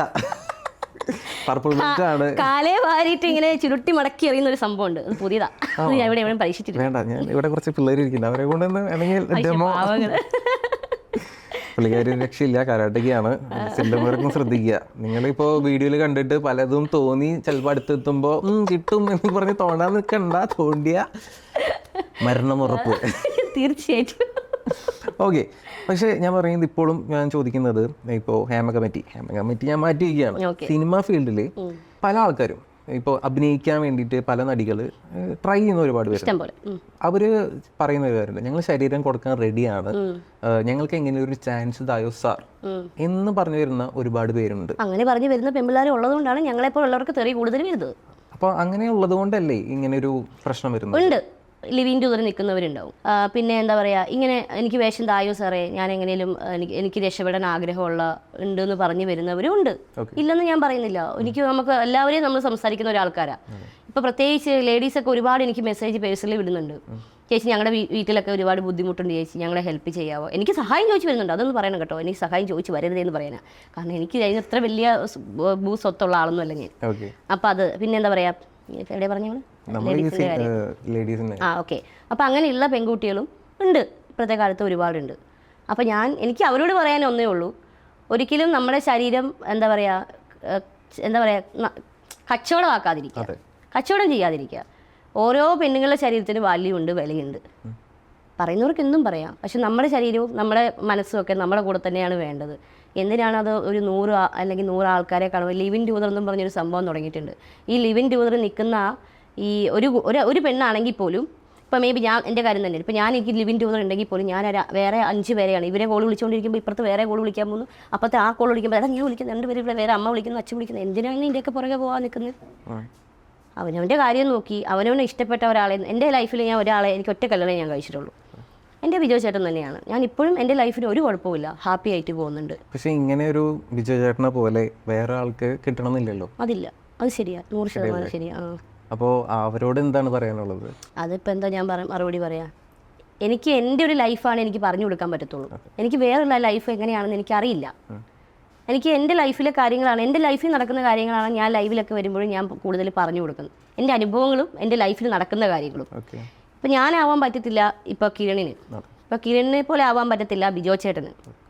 ഇപ്പോൾ എന്താ പറയുക, എൻ്റെ ക്യാരക്ടർ ആവാൻ പറ്റത്തില്ല അത് ആ കുട്ടിക്ക്. എന്താ കുട്ടിയുടെ പേര്? ലക്ഷ്മി. ആ ലക്ഷ്മിക്ക് ആവാൻ പറ്റത്തില്ല. അപ്പോൾ ലക്ഷ്മിയുടെ ക്യാരക്ടർ വേറെയാണ്. ലക്ഷ്മിക്ക് എത്ര ബോയ് ഫ്രണ്ട് ഉണ്ട്? മൗനം. ചിരി തന്നെ കാര്യം മനസ്സിലായി, 2 3 അതൊന്നും പറയാനായിട്ടില്ല, ഇങ്ങനെയൊക്കെ വേണ്ടെന്നൊക്കെ. അപ്പോൾ അല്ല ഞാൻ പറയട്ടെ, ഇപ്പോൾ ഈ തുണി മാറുന്ന പോലെയാണ് ഇപ്പോൾ എല്ലാവർക്കും ലൈഫ് തന്നെ മാറുന്നത്. അതായത് 1 മാസം താമസിക്കുകയാണ്, 1 മാസം താമസിച്ച് കഴിയുമ്പോഴത്തേനും എന്തെങ്കിലും വഴക്ക് അങ്ങോട്ടും ഇങ്ങോട്ടും ഉണ്ടായി കഴിഞ്ഞാൽ അടുത്ത ഡ്രസ്സ് മാറിയിരുന്ന പോലെ ഈ ഒക്കെ അടുത്തതുപോലെ ഇതാണ് ലൈഫ്. സെക്സിന് ഒരു വാല്യൂ ഇല്ലാത്ത, സെക്സിന് വാല്യൂ ഇല്ല, സ്നേഹത്തിന് വാല്യൂ ഇല്ല. സെക്സിന്റെ കാര്യം അത് പോട്ടെ, സെക്സിൻ്റെ കാര്യം അവിടെ നിർത്തിക്കോട്ടെ, പക്ഷേ സ്നേഹത്തിന് വാല്യൂ ഇല്ല. കൊടുക്കുന്ന സ്നേഹം ജെന്യൂൻ ആണോ എന്നുള്ള തിരിച്ചറിയാനുള്ള 2 കൈയും കൂട്ടി ഒരു പരിധി വരെ ദാമ്പത്യം മുന്നോട്ട് കൊണ്ടുപോകാൻ 2 പേരും ശ്രമിച്ചാൽ നടക്കും. ശരിയാണോ അല്ലയോ? കഴിഞ്ഞല്ലേ? അപ്പോൾ ശരിയല്ല ഞാൻ പറയുന്നത്? തീർച്ചയായിട്ടും. ഇപ്പോൾ ഞാൻ ഇവിടെ ഒച്ച എടുത്തുകൊണ്ടിരിക്കുവാണെങ്കിൽ അപ്പുറത്ത് നിൽക്കുന്ന ആൾ ഒന്ന് സൈലൻ്റ് ആയാൽ മതി, അല്ലെങ്കിൽ അദ്ദേഹം കിടന്ന് ഒച്ച എടുക്കുവാണെങ്കിൽ ഞാനൊന്ന് സൈലൻ്റ് ആയാൽ മതി. 2 പേരും ഒരുമിച്ച് പൊട്ടിത്തെറിക്കുമ്പോഴാണ് പ്രശ്നം ഉണ്ടാകുന്നത്. ക്ഷമയില്ല ഇപ്പോഴത്തെ കാലത്ത് ആർക്കും. ഒരിച്ചിരി ക്ഷമയൊക്കെ ആവാം. ആർക്കാണ് ക്ഷമ വേണ്ടത്? 2 പേർക്കും വേണം. പരസ്പരം മനസ്സിലാക്കിയിട്ടാണല്ലോ കല്യാണം കഴിക്കുന്നത്. കല്യാണം കഴിച്ച് തരുന്നത് തന്നെ എങ്ങനെയാണ്? 2 അമ്മയുടെ വയറ്റിൽ നിന്ന് 2 അച്ഛൻ്റെ കുടുംബത്തു നിന്ന് വായിക്കും വരുന്നത്. അത് ഒരുമിച്ച് ജീവിക്കുക എന്നുള്ളത് തന്നെയാണ് ജീവിതം. അല്ലെങ്കിൽ പിന്നെ ജീവിതം എന്ന് പറയേണ്ട ആവശ്യമുണ്ടോ? ഇല്ല, പക്ഷെ എന്നാലും അഡ്ജസ്റ്റ് ചെയ്ത് ജീവിക്കണം എന്നാണോ പറയുന്നത്? അഡ്ജസ്റ്റ് ചെയ്ത് ജീവിക്കണം എന്നല്ല പറയുന്നത്, നമുക്ക് പിടിച്ചു നിൽക്കാൻ നോക്കുക, പരമാവധി പിടിച്ചു നിൽക്കാൻ നോക്കുക. ഒരു ബന്ധം തള്ളിക്കളഞ്ഞ് കഴിയുമ്പോൾ ഒരു കൊച്ചൊക്കെ ആയി കഴിയുമ്പോഴത്തേനും ഈ ബന്ധങ്ങൾ പോയി കഴിയുമ്പോഴത്തേനും ഇവർക്ക് 2 പേർക്കും വേറെ ജീവിതം കിട്ടും, ഇവർ ഹാപ്പിയാവും. ഇതിൻ്റെ ഇടയിൽ നിൽക്കുന്ന ഒരു കൊച്ചിൻ്റെ ഒരു മാനസികാവസ്ഥ എന്താ? തീർച്ചയായും അതൊരു വാലിഡ് പോയിന്റ് ആണ്. അത് നമ്മൾ ആരും ചിന്തിക്കാത്തൊരു കാര്യമാണ്. ഇപ്പോൾ ഡിവോഴ്സ് ആയി പോകുന്നത് അവർക്ക് കിട്ടും, പക്ഷെ ഉണ്ടാവുന്ന കുട്ടികളുണ്ടല്ലോ, ഒരിക്കലും ഒരു സ്വന്തം അച്ഛനും അമ്മയുടെ സ്നേഹം ആയിരിക്കില്ല വേറൊരു അച്ഛനോ അല്ലെങ്കിൽ വേറൊരു അമ്മയോ വന്നു കഴിയുമ്പോൾ. ആ കുട്ടികളുടെ കാര്യം ചിന്തിക്കുന്നില്ല ആരും. എന്നും പറഞ്ഞ് അഡ്ജസ്റ്റ് ചെയ്ത് ജീവിക്കണം എന്നല്ല പറയുന്നത്. ഇപ്പോഴും അച്ഛനെ ഉപേക്ഷിച്ചിട്ട് അമ്മമാർ മാത്രം കൊച്ചുങ്ങളെ എത്ര നല്ലപോലെ ജീവിച്ച് ഉയർത്തിക്കൊണ്ടുവരുന്നവരുണ്ട് ഇല്ലേ? ഡിവോഴ്സ് ആയ ആൾക്കാർ തന്നെ വേറെ ബന്ധങ്ങളൊന്നും നോക്കാതെ ഡിവോഴ്സ് ആയവർ തന്നെ വേറെ കുട്ടികളെയൊക്കെ നോക്കി വരുന്ന ആൾക്കാർ എന്തോരുണ്ട് അല്ല, അവരോടൊക്കെ നമുക്ക് റെസ്പെക്റ്റ് തന്നെ തോന്നുകയാണ്. പക്ഷേ കുടുംബജീവിതത്തിന് കുറച്ച് വാല്യൂ കൊടുക്കുക ഇപ്പോഴത്തെ കാലത്തില്ല. ഇല്ല, പണ്ടത്തെ ഒരു കാലഘട്ടത്തിലായിരുന്നു അത് കൂടുതൽ നമ്മൾ കണ്ടുവരുന്നത്. ഇപ്പോൾ എന്ന് പറഞ്ഞാൽ ഡിവോഴ്സ് കേസുകൾ ഇഷ്ടം പോലെ വരെ ഇഷ്ടംപോലെ. അത് 1 മാസമൊന്നും കല്യാണം കഴിഞ്ഞ് 1 മാസമൊന്നും ആരും ജീവിക്കുന്നില്ല. പിന്നെ ഇപ്പോഴത്തെ പെൺപിള്ളേർ വേറൊരു തീരുമാനം കൂടി എടുക്കുന്നുണ്ട്, കല്യാണമേ കഴിക്കുന്നില്ല എന്നൊരു തീരുമാനം എടുക്കുന്നുണ്ട്. പക്ഷെ കഴിക്കുന്നില്ല, പക്ഷെ അവർക്ക് 2 3 ലിവിങ് ടുഗദറാണ്, കല്യാണം കഴിക്കുന്നൊന്നുമില്ല. പക്ഷെ ലിവിങ് ടുഗദർ ഇല്ലാത്ത ആരെങ്കിലും ഉണ്ടോ? ഒരു ബോയ് ഫ്രണ്ട് പോലും ഇല്ലാത്ത ആരെങ്കിലും ഉണ്ടോ? ഉണ്ടാവുമായിരിക്കും. വീട്ടിൽ ചെല്ലുമ്പോൾ ഭാര്യ അവിടെ ഇരിപ്പുണ്ടെന്ന് എൻ്റെ ഇന്റർവ്യൂ ഭാര്യ കാണുന്നതൊക്കെ അങ്ങനെയല്ല. നമ്മൾ ഇപ്പം എൻ്റെ ലൈഫിൽ നോക്കുകയാണെങ്കിലും ഞാനും എൻ്റെ വൈഫും വളരെ അണ്ടർസ്റ്റാൻഡ് ചെയ്ത് പോകുന്നതുകൊണ്ടാണല്ലോ ഞങ്ങൾ ഇപ്പോൾ ഒരുമിച്ച് പോകുന്നത്. എന്ത് ഞാൻ പറയട്ടെ, ഈ ലിവിങ് ടൂറിൽ നിൽക്കുന്ന ബോയ് ഫ്രണ്ടിനോട് നമുക്ക് എല്ലാ കാര്യങ്ങളും ഓപ്പൺ ആയിട്ട് പറയാം, എന്തുകൊണ്ട് ഹസ്ബൻഡിനോട് പറഞ്ഞുകൂടാ? അത് നമ്മൾ ചിന്തിക്കേണ്ട ഒരു കാര്യമാണ്. പക്ഷേ ഇപ്പോഴത്തെ ഒരു പ്രധാന പ്രശ്നം, ജീവിത പങ്കാളിയോടടുത്ത് ഒരുമിച്ച് കിടക്കാം, ശരീരം പങ്കിടാം, പക്ഷേ ഫോൺ അത് എൻ്റെ സ്വന്തമാണ്, എൻ്റെ പ്രൈവസിയാണ്, എൻ്റെ പേഴ്സണൽ സ്പേസ് ആണ്. എൻ്റെ ഫോൺ അങ്ങനെയല്ല കേട്ടോ. എൻ്റെ വീട്ടിൽ ഞാൻ എൻ്റെ ഫോൺ ചുമ്മാ ഇങ്ങനെ ഇട്ടേക്കാം. ഇതിൽ കൂടുതൽ എൻ്റെ ഹസ്ബൻഡാണ് യൂസ് ചെയ്യുന്നത് മൊത്തം. ഇത് ഫേസ്ബുക്കിൽ വാട്സപ്പിൽ മാത്രമേ ഉള്ളൂ. ഞാൻ ഫേസ്ബുക്കിലും ഇൻസ്റ്റയിലൊക്കെ വരുന്ന മെസ്സേജ് റിപ്ലൈ കൊടുക്കുന്ന പുള്ളിക്കാരന്. അതെ, അപ്പോൾ അനാവശ്യമായിട്ട് മെസ്സേജ് അയച്ചു കഴിഞ്ഞാൽ ആളുടെ ഹസ്ബൻഡാണ് കാണുന്നത്. പുള്ളി അതെല്ലാം നോക്കിയിരുന്ന് ചിരിച്ചുള്ളൂ, ചിരിച്ചു തള്ളുള്ളൂ. പക്ഷെ ആൾക്ക് എന്ത് പറയാറുണ്ട്, അല്ലെങ്കിൽ ഒന്നും പറയില്ല, എന്നെ ഒന്നും ചീത്ത വരെ ആൾക്കറിയാം ഞാൻ എങ്ങനെയാണെന്ന് പുള്ളിക്കറിയാം. ഞങ്ങൾ പറഞ്ഞില്ലേ ഈ ദാമ്പത്യ ജീവിതത്തിന്റെ വില എന്ന് പറഞ്ഞില്ലേ, അത് ഞങ്ങൾ നല്ലപോലെ കൊടുക്കുന്ന ഒരാളാണ്. വീട്ടിൽ ഫാമിലി ആണെങ്കിലും അച്ഛനെ കൊടുക്കേണ്ട റെസ്പെക്ട് അച്ഛനെ കൊടുക്കുക, അല്ലെങ്കിൽ മക്കൾക്ക് കൊടുക്കേണ്ട റെസ്പെക്ട് മക്കൾക്ക് കൊടുക്കുക, ഹസ്ബൻഡിന് കൊടുക്കേണ്ട റെസ്പെക്ട് കൊടുക്കുക. പുള്ളിക്കാരൻ അതുപോലെ എനിക്ക് തരുന്ന റെസ്പെക്ട് എനിക്കും തരാറുണ്ട്. മക്കളൊക്കെ എന്താണ് പറയുന്നത്? മക്കളൊക്കെ അടിപൊളിയല്ലേ, അവരൊക്കെ ന്യൂജനല്ലേ. ന്യൂജനാണ്. അമ്മയ്ക്ക് ഫുൾ സപ്പോർട്ടാണ്. അമ്മയ്ക്ക് ഫുൾ സപ്പോർട്ട്. കാരണം അമ്മ ഒരു സമയത്ത് കിടന്ന് അനുഭവിച്ച കുറേ കഷ്ടപ്പാടുകളൊക്കെ എൻ്റെ മക്കൾ വളർന്നു വരുന്നതാണ്. അപ്പോൾ അത് ഇതുവരെ ഞങ്ങളോട് എന്താ പറയുക, ഒരു കാര്യം വേണമെന്നോ ഇന്നത് വേണമെന്നോ ഒരു വാശിയോ ഒന്നും ഞങ്ങളുടെ കുട്ടികൾ ഇതുവരെ ഞങ്ങളോട് പറഞ്ഞിട്ടില്ല. പപ്പയും അമ്മേനെ എപ്പോഴും ഞങ്ങൾക്ക് സന്തോഷമായിട്ട് കണ്ടാൽ മതി, അവർക്ക് ഇതാണ് ആഗ്രഹം. അങ്ങനെ ഞങ്ങൾ തമ്മിൽ കുഞ്ഞു കുഞ്ഞു അങ്ങോട്ടും ഇങ്ങോട്ടും കുടുംബമല്ലേ, അങ്ങോട്ടും ഇങ്ങോട്ടും ചെറിയ ചെറിയ വഴക്കൊക്കെ ഉണ്ടാവും. അത് വഴക്കെന്നൊക്കെ പറഞ്ഞാൽ എന്താ, ഫുഡ് കഴിക്കാൻ വിളിച്ചിട്ട് വന്നില്ല, അതൊക്കെ ഉള്ളൂ. അങ്ങനത്തെ കുറച്ച് വഴക്കുണ്ടായി കഴിയുമ്പോഴേ തുടങ്ങി രണ്ടും കൂടെ. അതെ മേലാക്കി ഇനി രണ്ടും കൂടെ വഴക്കുണ്ടായുണ്ടല്ലോ, എനിക്ക് ദേഷ്യം വന്ന് ഞാൻ വല്ലതും വിളിച്ച് പറയും കേട്ടോ എന്നുള്ള രീതിക്കൊക്കെ കൊച്ചുങ്ങളിങ്ങനെ തമാശയൊക്കെ ആകുമ്പോൾ പറയാറുണ്ട്. അപ്പോൾ അതുപോലെ വലിയ വഴക്കൊന്നും ഉണ്ടാകത്തില്ല. അത് ഞങ്ങളുടെ വഴക്കെന്നൊക്കെ പറഞ്ഞാൽ മാക്സിമം ഒരു മണിക്കൂർ നീണ്ട് നിൽക്കത്തുമില്ല കേട്ടോ. പക്ഷേ കൂടുതൽ മിണ്ടുന്നത് ഞാൻ തന്നെയാണ്. ബിജോച്ചേട്ടൻ മിണ്ടത്തില്ല വഴക്കുണ്ടാക്കി കഴിഞ്ഞാൽ. എന്തെങ്കിലും കാര്യമൊക്കെ ഉണ്ടാക്കി കഴിഞ്ഞാൽ ഫുഡൊക്കെ വിളമ്പി വെക്കും. എന്നിട്ട് ഈ ഫോണിൽ പറഞ്ഞാൽ ഇപ്പോൾ എഡിറ്റ് ചെയ്തിട്ട് ഇത് കഴിഞ്ഞിട്ട് വരാം എന്ന് പറയുമ്പോൾ തന്നെ ഉണ്ടാക്കി വെച്ചാൽ ചിലപ്പോൾ ഓംലെറ്റ് ഒക്കെ ഉണ്ടാക്കി വെക്കുക, തണുത്തൊക്കെ മരയിച്ചടപ്പോൾ പിന്നെ ഞാനത് വീണ്ടും ഉണ്ടാക്കേണ്ടി വരും. അപ്പോൾ എനിക്ക് ദേഷ്യം വരും. അപ്പോൾ ഞാൻ കോപ്പ് കുറേ നേരെ പോയി എന്നൊക്കെ പറഞ്ഞ് ഞാൻ ചീത്ത പറയും. അപ്പോൾ പറഞ്ഞു എനിക്ക് ഇന്നൊരു വേണ്ടാന്ന് പറഞ്ഞ് പുള്ളിക്കാരൻ ദേഷ്യപ്പെടും. അപ്പോൾ അത് മിണ്ടാതെ കുറച്ച് നേരം മിണ്ടാതിരിക്കും. അപ്പോൾ ഞാൻ കുറച്ച് നേരം കഴിഞ്ഞപ്പോൾ ഞാൻ വേറെ ഉണ്ടാക്കി തരാം വായു ഒന്നും ഞാൻ തന്നെ പോയി വിളിക്കുള്ളൂ. പക്ഷേ ആ കാര്യത്തിൽ ബിജോച്ചേട്ടൻ ഇതാണ്, പക്ഷെ വരൂല. മുടന്ന് വെച്ചാൽ മുട തന്നെയാണ്. അത്ര നേരം വെള്ളം ഇങ്ങനെ ഇരിക്കും. ഞാൻ ചെന്ന് കരഞ്ഞ് കാല് വിളക്ക് പിടിച്ച് ഞാൻ വിളിച്ചോണ്ട് വരും. എന്നാലും അതുകൊണ്ട് തന്നെയാണ് ആ ഒരു ദാമ്പത്യം മുന്നോട്ട് പോകുന്നത്. അങ്ങനെ അഡ്ജസ്റ്റ് ചെയ്യുന്നല്ല പറഞ്ഞത്. എന്നാലും നമുക്കൊരു കുടുംബ ജീവിതം എന്ന് പറയുമ്പോൾ ഏതെങ്കിലും ഒരു സൈഡ്. ഇപ്പൊ ഈ വയ്യാത്ത ഹോസ്പിറ്റലിൽ പോകുന്ന ഒരു വീഡിയോ ഞാൻ ഇട്ടു കേട്ടോ. എനിക്ക് അതിൽ ഏറ്റവും വിഷമം വന്നൊരു കമന്റാണ്. വയ്യാത്ത ഹോസ്പിറ്റലിൽ പോകുന്നൊരു വീഡിയോ ഇട്ടപ്പോൾ അതിൻ്റെ അടിയിൽ അവൻ എഴുന്നേറ്റ് നിൽക്കാൻ ജീവനില്ല, അവന് ശ്വാസം മുട്ടിലല്ലേ, നീ ഇങ്ങോട്ട് പോരെ, നിന്നെ ഞാൻ നോക്കിക്കോളാം എന്ന് പറയുന്നു. കാരണം ഞങ്ങളുടെ കല്യാണം കഴിഞ്ഞിട്ട് 17 വർഷം ആവാൻ പോണു, 16-17 വർഷം ആവാൻ പോണു. ഇത്രയും ഇത്രയും വർഷത്തിനിടയിൽ ഞങ്ങൾ പിരിഞ്ഞിരുന്നിട്ടില്ല ഇതുവരെ. ബിജോച്ചേട്ടൻ ഞാൻ ഒരു ദിവസത്തിൽ കൂടുതലോ അങ്ങനെ പിരിഞ്ഞിരുന്നിട്ടില്ല. കാരണം എവിടെ പോയാലും ഞങ്ങൾ ഒരുമിച്ചാണ്. റിസോർട്ടിൽ പോകും, വീഡിയോസ് എടുക്കാൻ പോകുമ്പോൾ ഞങ്ങൾ ഒരുമിച്ച്, എൻ്റെ വീട്ടിൽ പോകുന്നത് ഞങ്ങൾ ഒരുമിച്ച്, ബിജോച്ചേട്ടൻ്റെ വീട്ടിൽ പോയാൽ ഞങ്ങൾ ഒരുമിച്ച്. പിരിഞ്ഞിരുന്നിട്ടേ ഇല്ല ഒരു ദിവസം പോലും. ശരിയാ കേട്ടോ. ആ ഡെലിവറി സമയത്ത് മാത്രമാണ് പിരിഞ്ഞിരിക്കേണ്ടി വന്നെങ്കിൽ പോലും 2 ദിവസം കൂടുമ്പോൾ ഇങ്ങനെ അവിടെ നേരെ വീട്ടിൽ വരും ഞങ്ങളെ കാണാൻ വേണ്ടിയിട്ട്. പിരിഞ്ഞിരിക്കേണ്ടി വന്നിട്ടേ ഇല്ല. അപ്പം ഇപ്പോഴും ഞാൻ എൻ്റെ കൈവെള്ളയിൽ എനിക്ക് 3 മക്കളെന്നേ ഞാൻ പറയുള്ളൂ. ബിജോ ചേട്ടനും എൻ്റെ മൂത്ത മോനാണ്. എന്നോട് ചോദിക്കും മോനാണല്ലേ, അപ്പം ഞാൻ പറയാതെ എൻ്റെ മൂത്ത മോനാണ് അല്ലേ. പിന്നെ എനിക്ക് എൻ്റെ 2 മക്കൾ, ഞാൻ ഇവരെ എൻ്റെ കൈവെള്ളയിലിട്ട് ഞാൻ കൊണ്ടു നടക്കും. എൻ്റെ ലൈഫ് ഞാൻ എരിഞ്ഞ് തീരുന്ന അത്രയും കാലം വരെ എൻ്റെ ബിജോ ചേട്ടന് ഒരു ആപത്തും വരുത്താതെ കൂടെ തന്നെ ഞാൻ കൊണ്ടു നടക്കും. അത് ആരൊക്കെ എന്തൊക്കെ പറഞ്ഞെന്ന് പറഞ്ഞാലും ഞാൻ എൻ്റെ കൂടെ തന്നെ ഉണ്ടാവും. കാരണം 2 ജാതിയല്ലേ. അപ്പോൾ വീട്ടുകാർക്കൊന്നും എന്നെ അങ്ങനെ കല്യാണം കഴിക്കുന്ന കാര്യത്തിനൊന്നും താല്പര്യമൊന്നും ഉണ്ടായിരുന്നില്ല. അപ്പോൾ എൻ്റെ കൂടെ നിന്നു. അതായത് കൂടെ നിന്നത് കാരണം എന്താണെന്ന് വെച്ചാൽ അച്ഛൻ ഒരു സമയത്ത് ബിജോച്ചേട്ടനെ കൈ പിടിച്ച് ഉയർത്തി കയറ്റി. ആ ഒരു സ്നേഹമാണ് എന്നോട് കാണിച്ചത്. അപ്പോൾ എൻ്റെ ലൈഫ് ഞാൻ നല്ല ഹാപ്പി ആയിട്ട് പോകണു. അപ്പോൾ അങ്ങനെ എൻ്റെ ലൈഫിൽ ഒരാൾ വയ്യ എന്ന് പറഞ്ഞു കഴിഞ്ഞാൽ തള്ളിക്കളയാൻ പറ്റുമോ? നമ്മുടെ കുടുംബത്തിൽ ആർക്കെങ്കിലും വയ്യെങ്കിൽ നമ്മൾ ആരെങ്കിലും തള്ളിക്കളയാം. അപ്പോൾ എനിക്ക് ആ ഒരു കമൻറ്റ് എനിക്ക് ഭയങ്കരമായിട്ട് വിഷമമായി. അപ്പോൾ അത് ബിജോച്ചേട്ടൻ കണ്ടില്ല, ഞാൻ ഡിലീറ്റ് ചെയ്ത് കളഞ്ഞു. എന്തിന് വെറുതെ വിഷമിക്കണേ, സാധാരണ ഞാനൊന്നും ചെയ്യാറില്ല. പക്ഷേ ഈ ഒരു കമൻറ്റ് ഞാൻ ഡിലീറ്റ് ചെയ്ത് കളഞ്ഞു. എന്നോട് പറഞ്ഞ് ഒന്നും ഡിലീറ്റ് ചെയ്യാതെ അവളെല്ലാം അവിടെ കിടന്നോട്ടെ എന്ന് പറയും. പക്ഷേ ഈ ഒരു സംഭവം കണ്ടപ്പോൾ എനിക്ക് ഭയങ്കരമായിട്ട് ഫീൽ ചെയ്തു. ഞാനങ്ങനെ അത് ഡിലീറ്റ് ചെയ്ത് കളഞ്ഞു. അതായത് അവന് മറ്റുള്ളവരുടെ കുടുംബത്തിൽ എന്ത് സംഭവിക്കുന്നു നോക്കിയിരിക്കുകയാണ് ആൾക്കാർ. അവരവൻ്റെ കുടുംബത്തിലെ കാര്യം നോക്കാൻ നേരമില്ല. പക്ഷേ ചിലപ്പോൾ ഇവരൊക്കെ 5-6 റിലേഷൻഷിപ്പോ അല്ലെങ്കിൽ ലിവിങ് ടുഗദറോ അല്ലെങ്കിൽ വീട്ടിലെ കാര്യം നോക്കാനില്ലാതെ പറയാൻ നടക്കുകയായിരിക്കും. എല്ലാവരും പകൽമാനിമാരാണ്. 6 മണി കഴിഞ്ഞ് അറിയാൻ പറ്റും. അത് ഇന്നലത്തെ എനിക്ക് ഈവനിങ് ലൈവിൽ പോയപ്പോൾ കൊച്ചുകളെ ഇന്നലെ എൻ്റെ ലൈവിലൊക്കെ കയറിയത് നമ്മളൊരു ചെറിയൊരു സ്റ്റഡി നടത്തിയിരുന്നു പുള്ളിക്കാരെ എങ്ങനെയാണെന്ന് പറഞ്ഞു. അപ്പം എല്ലാം മനസ്സിലായി. പക്ഷേ ഞാൻ സമ്മതിച്ചു തന്നു, ഈ 2 മണിക്കൂർ ഇത്രയും വൾഗറായിട്ടുള്ള മെസ്സേജസ് വരുന്നുണ്ട്, കമന്റ് വരുന്നുണ്ട്, ഭയങ്കര മോശമായിട്ട് വരുന്നുണ്ടെങ്കിലും അതൊക്കെ ഡീൽ ചെയ്ത് കൊണ്ടിരുന്ന രീതി അല്ല, എന്നെ സംബന്ധിച്ചേ എനിക്ക് എൻ്റെ കുടുംബത്തിൽ എന്തെങ്കിലും പറഞ്ഞാൽ മാത്രമേ എനിക്ക് വിഷമം വരുള്ളൂ. ബാക്കി ആരെന്തെന്നെ പറ്റി പറഞ്ഞാലും ഞാൻ ആരെ ബോധിപ്പിക്കാൻ അത് പിന്നെ പോയി അതിൻ്റെ അടി പോയി വെടിയെന്ന് വിളിക്കുന്നതിൻ്റെ അടുത്ത് ഞാൻ വെടിയല്ല എന്ന് ഞാൻ തിരുത്താൻ പോറില്ല. അവർ വിളിക്കട്ടടായി വിളിക്കട്ടെ. പക്ഷെ നല്ലൊരു പാട്ട് പാടിയായിരുന്നു, അത് വല്ലാത്തൊരു പാട്ടാണ്. അത് നമുക്ക് വേണ്ടി ഇപ്പൊ തന്നെ പാടി തരുന്നതാണ്. ആ പാട്ടൊന്ന് പാടാമോ? വേണം, പാടൂ, കമോൺ, പാടണം. എന്നോട് പറഞ്ഞ ആ പാട്ട് മാത്രം പാടില്ല, വേറെ ഏതെങ്കിലും പാട്ട് പാടിക്കോളാൻ പറഞ്ഞു. ആ പാട്ട് തന്നെ വേണം, ആ പാട്ട് തന്നെ വേണം. ബിക്കോസ് നമ്മളെ രാജുചേട്ടൻ പാടി തകർത്ത പാട്ടാണ് പുള്ളിക്കാരി പാടി വേറെ ലെവലാക്കി വെച്ചത്. ഒന്ന് പാടാമോ? ശരി, എന്നാ ഞാൻ പോയിട്ട് പിന്നെ പാടൂ നീ ഒരു വട്ടം. പ്രേക്ഷകരെല്ലാവരും എന്നോട് ക്ഷമിക്കണം, ഞാൻ നല്ലപോലെ പാട്ട് പാടുന്നെന്ന് അവർക്കറിയാം, നാടൻ പാട്ട്. അത് ഈ പാട്ട് പാടാം, എന്നിട്ട് നമുക്ക് നാടൻ പാട്ട് പാടാം. ദൈവമേ, പാട്ട് മറന്നുപോയി. ഇല്ല, നല്ല ഓർമ്മയുണ്ടാവും. അയ്യോ, പുതിയ മുഖം, പുതിയൊരു പുതിയ മുഖം, പുതിയ മുഖം, പുതിയൊരു പുതിയ മുഖം. എല്ലാവരും കൈയ്യെടുത്ത് പ്രോത്സാഹിപ്പിക്കുക.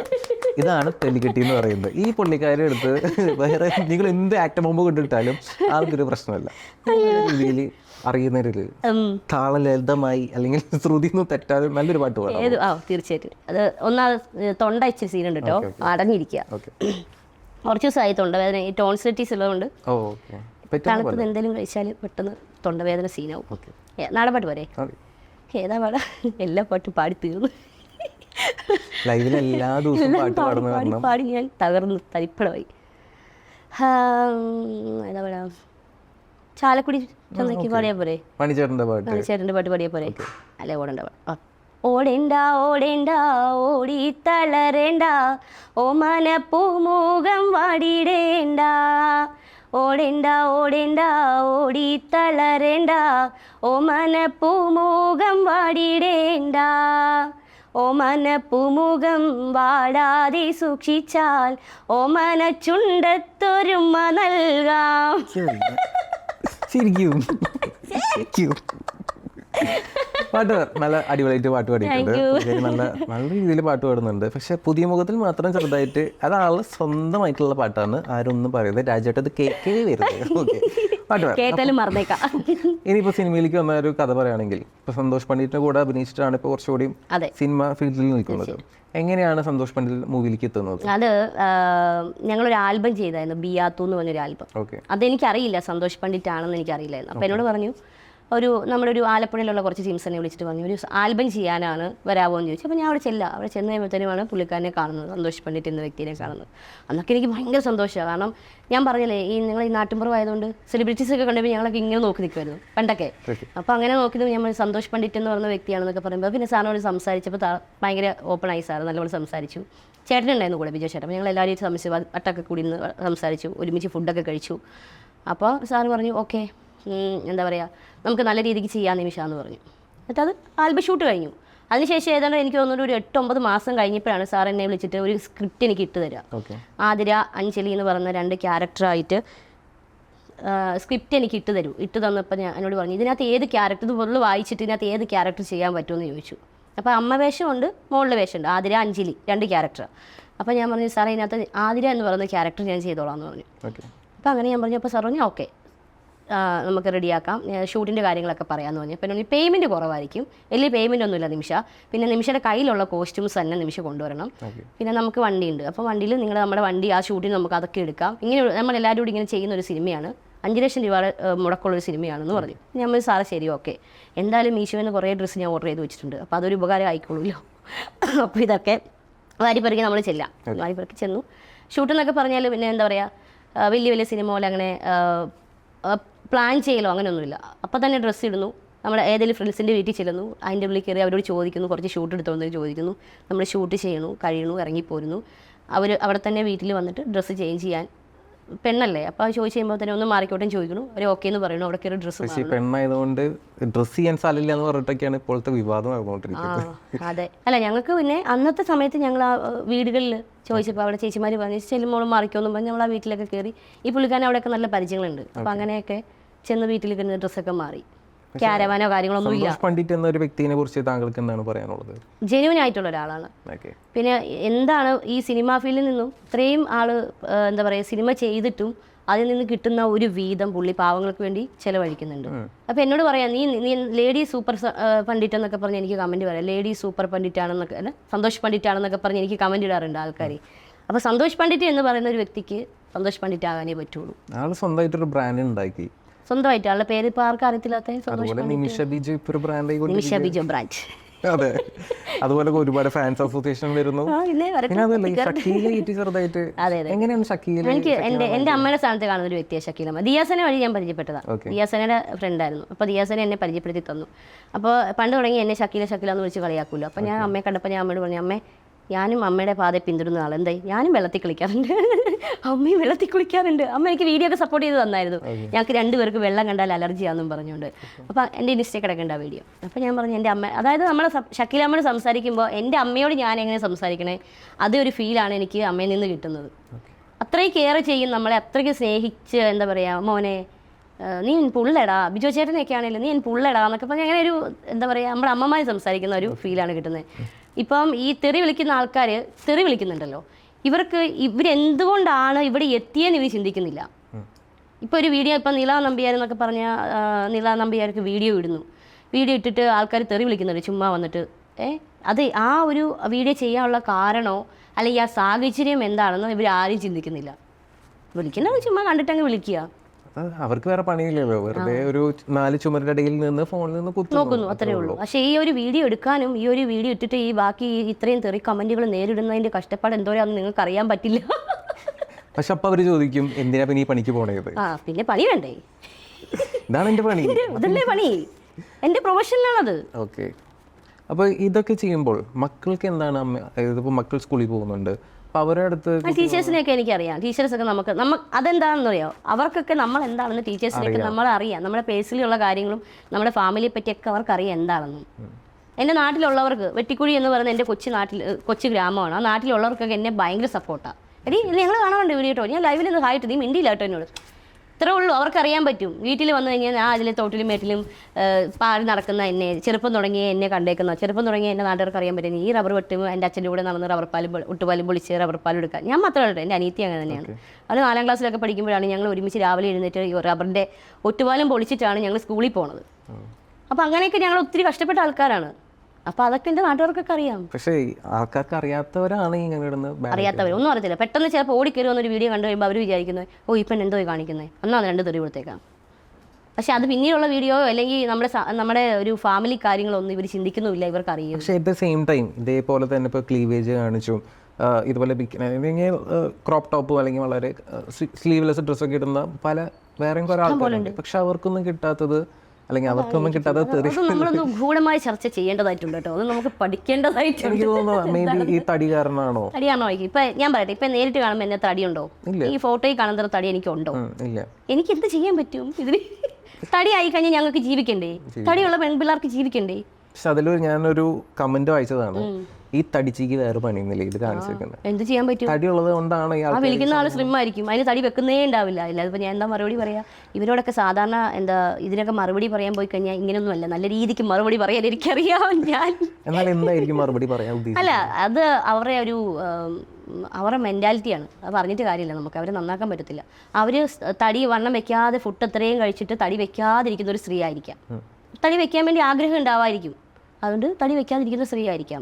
പിന്നെയെന്ന് വെച്ച് കഴിഞ്ഞാൽ ഞങ്ങൾക്ക് ഉള്ള തടി ഡെലിവറി ഒക്കെ കഴിഞ്ഞ് സാധാരണ പെണ്ണുങ്ങളെല്ലാവരും തടി വെക്കും. അല്ലെങ്കിൽ ഞാൻ മാത്രമല്ല, ലോകത്തെല്ലാ പെണ്ണുങ്ങളും അങ്ങനെ തന്നെയാണ്. അല്ലെങ്കിൽ പിന്നെ എന്തെങ്കിലും പ്രശ്നങ്ങളൊക്കെ ഉണ്ടാവുന്ന ആൾക്കാരൊക്കെ ഉണ്ടാവുമായിരിക്കും, തടി വെക്കാത്തവരൊക്കെ. ഡെലിവറി കഴിഞ്ഞ് എന്തായാലും തടി വെക്കും. പക്ഷെ തടി വെച്ചെന്നും പറഞ്ഞുകൊണ്ട് ഞങ്ങൾക്ക് ഞങ്ങളുടെ വീട്ടിലിരിക്കുമോ, ഞങ്ങൾക്ക് ഇഷ്ടപ്പെട്ട ഡ്രസ്സ് ഇടാതിരിക്കുമോ ചെയ്യാൻ പറ്റുമോ? ഇത് സംസാരിക്കുന്ന എല്ലാ ലേഡീസിനും വേണ്ടിയിട്ടാണ്, തടിയുള്ള എല്ലാ ലേഡീസിനും വേണ്ടിയിട്ട് സംസാരിക്കുന്നത് കേട്ടോ. കാരണം എനിക്ക് ഒരുപാട് പേഴ്സണലി മെസ്സേജ് വരാറുണ്ട്, ചേച്ചി എങ്ങനെയാണ് തടി കുറയ്ക്കുന്നത്, എനിക്ക് തടി ആയതുകൊണ്ട് ചേച്ചി ഇരുന്ന് പുറത്ത് ഡ്രസ്സ് ഇടാൻ പറ്റത്തില്ല എന്ന്. എന്തിനു പേടിക്കണം? നമുക്ക് ഇഷ്ടമുള്ള ഡ്രസ്സൊക്കെ അങ്ങോട്ട് ഇടുക. അതിനാണ് ഓരോ ഡിസൈൻസൊക്കെ ചെയ്ത് ഒരു നല്ല റേറ്റൊക്കെ കുറച്ച് മീഷോ എന്ന് പറയുന്ന ആപ്പും അതുപോലെ പല പല ആപ്പുകളിലൊക്കെ നമുക്ക് ഇടാൻ വേണ്ടിയിട്ടാണ് ഡ്രസ്സൊക്കെ നമുക്ക് തരുന്നത്. തടി ആയി എന്നും പറഞ്ഞ് ആ ഡ്രസ്സ് ഞാൻ ഇടാതിരുന്നിട്ടുണ്ടെങ്കിൽ എൻ്റെ ശരീരം, എൻ്റെ കശം വരെ ആൾക്കാർ സ്നേഹിക്കുന്നു. ഇതൊക്കെ സ്നേഹിക്കണ്ടേ? ഇങ്ങനത്തെ ഡ്രസ്സൊക്കെ ഇട്ട് കണ്ടാലേ കശമൊക്കെ ഒന്ന് കാണാൻ പറ്റുള്ളൂ. ഈ കശമൊക്കെ മൂടി കെട്ടി സാധാരണ ഡ്രസ്സ് ഇട്ടോടെ നിന്ന് ഇത്രയും നല്ല ഭംഗിയുള്ള കശം കാണാൻ പറ്റുമായിരുന്നു? ചിരിക്കില്ല, കാര്യം പറ. നോ കമൻസ്, ഒന്നും പറയാനില്ല. ശരിയല്ലേ? നീ ഇപ്പോൾ സ്ലീവേഴ്സ് അല്ലേ ഇട്ടുകൊണ്ട് വന്നേക്കുന്നേ? എന്തിനിട്ടുകൊണ്ട് വന്നു എന്ന് ഞാൻ ചോദിച്ചേ. ഇവിടെ ഇന്റർവ്യൂ അവിടെയല്ല. ഇതിപ്പോ നമ്മൾ ഇന്റർവ്യൂ കഴിച്ച ആൾ നമ്മൾ തന്നെ ഇന്റർവ്യൂ എടുക്കുന്നത്. അതാണ് ഞാൻ പറഞ്ഞു കുറച്ചു നേരം ഇതൊക്കെ മാറേണ്ടി വരും. But it is good. ഇതുകൊണ്ട് തന്നെയാണ് താങ്കൾക്ക് ഈ ഒരു ഫീൽഡ്, അല്ലെങ്കിൽ എത്ര നെഗറ്റീവ് വന്നാലും താങ്കൾ പോസിറ്റീവ് ആയിട്ട് നിൽക്കുന്നത്. ഞാൻ ഒരു കാര്യം പറയട്ടെ, വന്ന സമയം തൊട്ടേ ഇതുവരെ ചിരിച്ച മുഖമല്ലാത്തൊരു മുഖം വരെ വന്നിട്ടില്ല. ഷീസ് ഒരു നമുക്ക് മറ്റുള്ളവരുടെ അടുത്ത് ചിരിപ്പിക്കുക, അല്ലെങ്കിൽ അവർക്ക് സന്തോഷം പകരുക, അല്ലെങ്കിൽ പോസിറ്റിവിറ്റി സ്പ്രെഡ് ചെയ്യാന്ന് പറഞ്ഞാൽ അത് വലിയൊരു ബ്ലെസ്സിങ് തന്നെയാണ്. അത് നിമിഷയിൽ ഞാൻ കണ്ടു. Thank you. എന്താണ് ഡ്രീം എന്താണെന്ന് ചോദിച്ചാൽ എൻ്റെ യൂട്യൂബ് ചാനൽ കത്തിക്കയറണം. അത് എല്ലാ ദിവസവും കത്തിക്കുന്നുണ്ട്. ഇത് ഇങ്ങനെയൊന്നും പോരാ, അതങ്ങനെ മഴയായിട്ട് പെയ്യണം. ഇപ്പോഴും എൻ്റെ ഒരു ആഗ്രഹം എനിക്കതാണ്. അതൊന്നുമില്ല, അവർ പറയുന്ന പോലെ എല്ലാം ചെയ്താൽ മതി ചേച്ചി. അത് കൺസിഡർ എന്തായാലും അങ്ങനെയല്ല. അതല്ലാണ്ട് വേറെ എന്താണ് ഡ്രീം ഉള്ളത്? അതല്ലാണ്ട് എനിക്കിപ്പോൾ എന്താ ഡ്രീം എന്ന് വെച്ചാൽ, സിനിമയൊക്കെ എനിക്കൊരു സമയത്ത് ഡ്രീമായി. അതൊക്കെ ഞാൻ എന്നെ സംബന്ധിച്ച് ഞാൻ അതൊക്കെ ചെയ്തു. 8 സിനിമ ഇനിയിപ്പോൾ റിലീസ് ആവാനുണ്ട് കുറച്ചെണ്ണം. അതൊക്കെ ചെയ്തു, സീരിയൽ ചെയ്തു. വീട്ടിൽ ഈ തടിയും വെച്ചിട്ട് അടങ്ങി ഒതുങ്ങി ഇരുന്നാൽ ഈ സിനിമ സീരിയലൊക്കെ ചെയ്യാൻ പറ്റുമായിരുന്നോ? Not the point. ആ തടിച്ചിക്കുള്ള ചോദ്യമാണേ, നോട്ട് ദ പോയിന്റ്. നമുക്കൊരു അപകർഷതാബോധം വരും. മെലിഞ്ഞൊരാൾക്ക് വരുന്നതാണോ, ഷോ ഞാൻ ഭയങ്കരമായിട്ട് മെലിഞ്ഞു പോയി, എന്ത് വിചാരിക്കും അവർ? അല്ലെങ്കിൽ ആ ചേച്ചി അവർ ഞാൻ ഈ ഒരു ഡ്രസ്സ് ഇട്ടാൽ ആൾക്കാർ എന്ത് വിചാരിക്കും? ഇത് എനിക്കിഷ്ടപ്പെട്ടോ? ആൾക്കാരുടെ വിചാരമല്ല, എനിക്കിത് ഇഷ്ടപ്പെട്ടോ? ഞാൻ ഇട്ട് നോക്കിയിട്ട് കണ്ണാടി നോക്കിയിട്ട് വലിയ കുഴപ്പമൊന്നുമില്ല എന്ന് തോന്നിക്കഴിഞ്ഞാൽ മാറാനുള്ള പ്രശ്നമേ ഉള്ളൂ. പക്ഷെ നമ്മുടെ സംസ്കാരം അനുസരിച്ച് ഈ ചെറുതായിട്ടൊരു ക്ലീവേജ് കാണുന്നത് പോലും മോശമായി. അത് പറഞ്ഞിട്ട് കാര്യമില്ല. ഒരു തുട കണ്ടാലോ ക്ലീവേജ് കണ്ടാലോ കഷം കണ്ടാലോ വികാരം തോന്നേണ്ട കാര്യമൊന്നുമില്ല. എല്ലാ അമ്മയും പെങ്ങൾക്കുള്ളത് തന്നെയാണ് നമുക്കുള്ളൂ. അത് കണ്ടുകൊണ്ട് പ്രശ്നം. പിന്നെ കുറച്ച് മാറ്റങ്ങൾ വരും. കുറച്ച് ചിലപ്പോൾ വലുതായിരിക്കും, ചിലപ്പോൾ ചെറുതായിരിക്കും, അല്ലെങ്കിൽ നിറം കൂടുതലുണ്ടാവും, നിറം കുറവുണ്ടാവും. അത് നമുക്ക് എന്ത് ചെയ്യാൻ പറ്റും? അല്ലേ? മാനുഫാക്ചർ ചെയ്ത് വരുന്ന പോലെ അത്രേ ഉള്ളൂ. എനിക്കൊന്നും ചെയ്യാൻ പറ്റത്തില്ല. അല്ല, ഞാൻ എന്ത് കാര്യം ഉണ്ടെങ്കിലും ഓപ്പണായിട്ട് കാര്യം പറയുന്നത്. എൻ്റെ ലൈഫ് തന്നെ പച്ചയായിട്ട് എൻ്റെ ലൈഫിൽ ഓരോ ദിവസം നടക്കുന്ന കാര്യങ്ങൾ ഞാൻ ഇന്ന് ലൈവ് ഇടുന്ന ഒരാളാണ്. ഉച്ചയ്ക്ക് ലൈവ് ഇടും, രാത്രി ലൈവ് ഇടും യൂട്യൂബ് ചാനലിൽ. അപ്പോൾ ലൈവ് ഇടുമ്പോഴത്തേനും ഓരോ ദിവസം നടക്കുന്ന എന്തൊക്കെ ഫുഡാണെന്നോ എന്തൊക്കെ കഴിക്കുന്നതെന്നെല്ലാം ഞാനിങ്ങനെ ലൈവായിട്ട് പറഞ്ഞുകൊണ്ടിരിക്കുന്ന ഒരു വ്യക്തിയാണ്. അതായത് എൻ്റെ ഫേസ് ഒന്ന് മാറിയാലോ, എൻ്റെ കമ്മലൊന്നും മാറിയാലോ, ഇപ്പോൾ ഒരു സെക്കൻഡ് ഒരെണ്ണം കൂടുതൽ അടിച്ചാലോ അപ്പോൾ എൻ്റെ പ്രേക്ഷകർ വന്ന് ചോദിക്കും, ചേച്ചി ഇന്നൊരു കമ്മൽ കൂടുതൽ ഇട്ടില്ലേ? അതുവരെ ശ്രദ്ധിക്കുന്നുണ്ട്. ഇന്നെന്താ ഇവിടെ ഈ കഴുത്തിൻ്റെ ഇവിടെ എന്താ ചെറിയൊരു പാട്? ഇത്രയും ആൾക്കാരോട് എനിക്ക് ഇത്രയും ശ്രദ്ധിക്കും. ഇന്നെന്താ ഹെയർ സ്റ്റൈൽ, മുടിയിൽ ഇന്നെന്താ ചെയ്തേ? അപ്പോൾ ഡെയിലി നമ്മളെ കണ്ടോണ്ടിരിക്കുന്ന ആൾക്കാർ നമുക്ക് എന്തെങ്കിലും ഒരു മാറ്റം വന്നു കഴിഞ്ഞാൽ അവരത് എന്തായാലും പറയാതിരിക്കില്ല. ബിഗ് ബോസിൽ കയറാൻ എനിക്ക് ആഗ്രഹമുണ്ട്. ഇല്ലെങ്കിലും ഞാൻ ജീവിക്കൂടെ? അത് ജീവിക്കും. പക്ഷേ ബിഗ് ബോസിൽ കയറി വന്നു കഴിഞ്ഞാൽ, ഇപ്പോൾ ബിഗ് ബോസിൽ വന്നു കഴിഞ്ഞാൽ താങ്കൾക്ക് എന്താണ് ഈ സമൂഹത്തിനോട് പറയാനുള്ളത്? ഈ സമൂഹത്തിനോട് പറയാനുള്ളത് ജാതി, മതം, നിറവും വിദ്യാഭ്യാസവും ഇതൊന്നുമല്ല നമ്മുടെ ലോകത്ത് വേണ്ടത്. ഒരു മനുഷ്യനെ മനുഷ്യനായിട്ട് മാത്രം മനസ്സിലാക്കാൻ പറ്റുന്ന ഒരവസ്ഥ. അതായത് ഒരാളുടെ ഡ്രസ്സിങ്ങിനെ പറ്റി വിലയിരുത്താതിരിക്കുക, ഒരാളുടെ നിറം കണ്ട് അയാളെ നോക്കാതിരിക്കുക, ക്വാളിഫിക്കേഷൻ കണ്ട് അളക്കാതിരിക്കുക. ഇതൊക്കെ തന്നെ എനിക്ക് പറയാനുള്ളൂ. അല്ലാതെ വേറെന്തോ ഞാൻ പറയാം. ഇതൊക്കെ ചെയ്തു കഴിഞ്ഞാൽ ഭൂമി നന്നാവില്ലേ? പിന്നെ നന്നാവും. അതുകൊണ്ടാണ് ഞാൻ പരമാവധി ഇവിടെ കിടന്നുണ്ട് കസർക്കും. എന്നെക്കൊണ്ട് എന്തെങ്കിലും ഒരാളെങ്കിലും നന്നാവാൻ പറ്റിയ നന്നാവട്ടെ എന്നുള്ളൊരു ചിന്തയാണ് എനിക്കുള്ളത്. എന്നെ കണ്ടിട്ട് ഇപ്പം ഞാൻ ഇടുന്ന പോലെ ഡ്രസ്സൊന്നും എല്ലാ സ്ത്രീകളോടും ഞാൻ ഇടാൻ പറയുന്നില്ല. അതൊക്കെ അവരവരുടെ ഇഷ്ടമാണ്. എനിക്ക് ഇങ്ങനത്തെ ഡ്രസ്സൊക്കെ ഇടാൻ നിങ്ങൾ എന്നെ അനുവദിക്കുക. അത് എൻ്റെ ഇഷ്ടമല്ലേ? എൻ്റെ ഇഷ്ടത്തിന് എനിക്ക് ജീവിക്കാനുള്ള സാധ്യത തരിക. അത്ര മാത്രമേ ഉള്ളൂ. അല്ലാതെ മറ്റുള്ളവരുടെ ഒരു ലൈഫ് കണ്ടോ അല്ലെ മറ്റുള്ളവരുടെ വീഡിയോ ഞാൻ അടിച്ചു മാറ്റിക്കൊണ്ട് ഇടുവൊന്നുമല്ല. എനിക്ക് തോന്നുന്ന വീഡിയോ ഞാൻ ഇടുന്നു. അത് എൻ്റെ സ്വന്തം യൂട്യൂബ് ചാനൽ വേണമെങ്കിൽ കണ്ടാൽ മതി. പക്ഷെ ഞാനിടുന്ന വസ്ത്രം ജഡ്ജ് ചെയ്തുകൊണ്ട് എന്നെ പറയാൻ വരണ്ട. ഞാൻ ചിലപ്പോൾ എനിക്ക് ഇഷ്ടം, ഞാൻ ഒരു വെടിയല്ല ഒരു പടക്കമല്ല. എനിക്ക് നല്ല ഒന്നാന്തരം കുടുംബമാണ്. നല്ല തന്തയ്ക്കുണ്ടായത് തന്നെയാണ്. എൻ്റെ തന്ത ഇപ്പോൾ ജീവനോട് ഇരിപ്പുമുണ്ട്. ഒന്നാന്തരം നല്ല കെട്ടിയവനും ഉണ്ട്. ഞങ്ങളുടെ ദാമ്പത്യ ജീവൻ നല്ല ഹാപ്പി ആയിട്ട് പോയിക്കൊണ്ടിരിക്കുന്നതാണ്. ഞങ്ങളുടെ ഫാമിലി ആയിട്ട് ഒരു ഇഷ്യൂ ഞങ്ങൾക്കില്ല. എൻ്റെ ഫാമിലി എല്ലാവരും എനിക്ക് നല്ല സപ്പോർട്ടാണ്. പിന്നെ എനിക്ക് ഇതിൽ കൂടുതൽ പിന്നെ എന്താ വേണ്ട? ഒരു പെണ്ണിന് ഹാപ്പി ആയിട്ട് നടക്കാൻ. ദൈവമേ, ഇത് വിട്ടില്ലായിരുന്നല്ലേ? വിളിച്ചിട്ടുണ്ട്. എടുക്കാമെന്നാ മതി. എടുക്കോ നോക്കട്ടെ. ഹലോ, എടാ നീ എവിടെയാ? എടാ ഞാനൊരു ചെറിയൊരു പ്രശ്നത്തിൽ പെട്ടിരിക്കുക. പാലാരിവട്ടത്താണ് നിൽക്കുന്നത് ഇപ്പം. ഞാൻ പാലാരിവട്ടത്ത് ഒരു ഷോപ്പിൽ നിൽക്കുക. ഞാൻ ഇവിടെ കയറി വന്നപ്പോൾ തന്നെ എൻ്റെ കയ്യിൽ ഒരു സാധനം ഞാൻ മേടിച്ചു. അപ്പോൾ മേടിച്ചപ്പോൾ എനിക്ക് പേയ്മെൻറ്റ് ചെയ്യാൻ പൈസ ഇല്ല. 2500 രൂപ. അപ്പോൾ ഞാനതാ പുള്ളിയോട് പറയാമെന്ന് പറഞ്ഞപ്പോൾ പുള്ളി എനിക്ക് സമ്മതിക്കുന്നില്ല. നിമിഷ വിജയമല്ല, നീ മറ്റവളല്ലേ, നീ മറ്റേ യൂട്യൂബിൽ മറ്റേ കുഞ്ഞ് ഇതൊക്കെ ഇട്ട് ചെയ്യുന്നവളല്ലേ എന്നൊക്കെ പറഞ്ഞ് എൻ്റെ നേരെ കുറേ ചാട്ടം. പാലാരിവട്ടത്ത്. ഞാനിപ്പോൾ എന്താ ചെയ്യണ്ടേ? ഞാൻ പാലാരിവട്ടത്തൊരു ഷോപ്പിൽ ഞാൻ കുറച്ച് സാധനങ്ങൾ മേടിച്ചെന്ന്. പൈസ കൊടുക്കാൻ എൻ്റെ കയ്യിൽ GPay ചെയ്യാൻ പറ്റുന്നില്ല. എൻ്റെ കയ്യിൽ പൈസ ഇല്ല, GPay ചെയ്യാൻ എനിക്ക് പറ്റുന്നില്ല. അല്ല, ഈ പുള്ളി എന്നെ വിടുന്നില്ലെന്ന്. ഈ പുള്ളി എന്നെ വിടാതെ തന്നെ നീ മറ്റേ യൂട്യൂബർ അല്ലേടി, നീ മറ്റവളെ മറിച്ചവളെ എന്നൊക്കെ വിളിച്ച് എന്നെ എന്തൊക്കെയോ പറയണം. ഞാൻ എന്താ ചെയ്യുന്നത്? ഞാൻ ലൈവ് ഇടട്ടെ? പാലാരിവട്ടത്ത് ഞാൻ പറഞ്ഞുതരാം. അയ്യോ, ഈ ഷോപ്പിൻ്റെ പേര് ലൊക്കേഷൻ അയക്കട്ടെ? ഞാൻ എൻ്റെ കൂടെ സപ്പോർട്ട് ചെയ്ത് നിൽക്കുന്ന ഇവിടെ ഒരു കിരൺ ഉണ്ട്. ഞാൻ കിരണിൻ്റെ കയ്യിലൊന്ന് കൊടുക്കാവേ.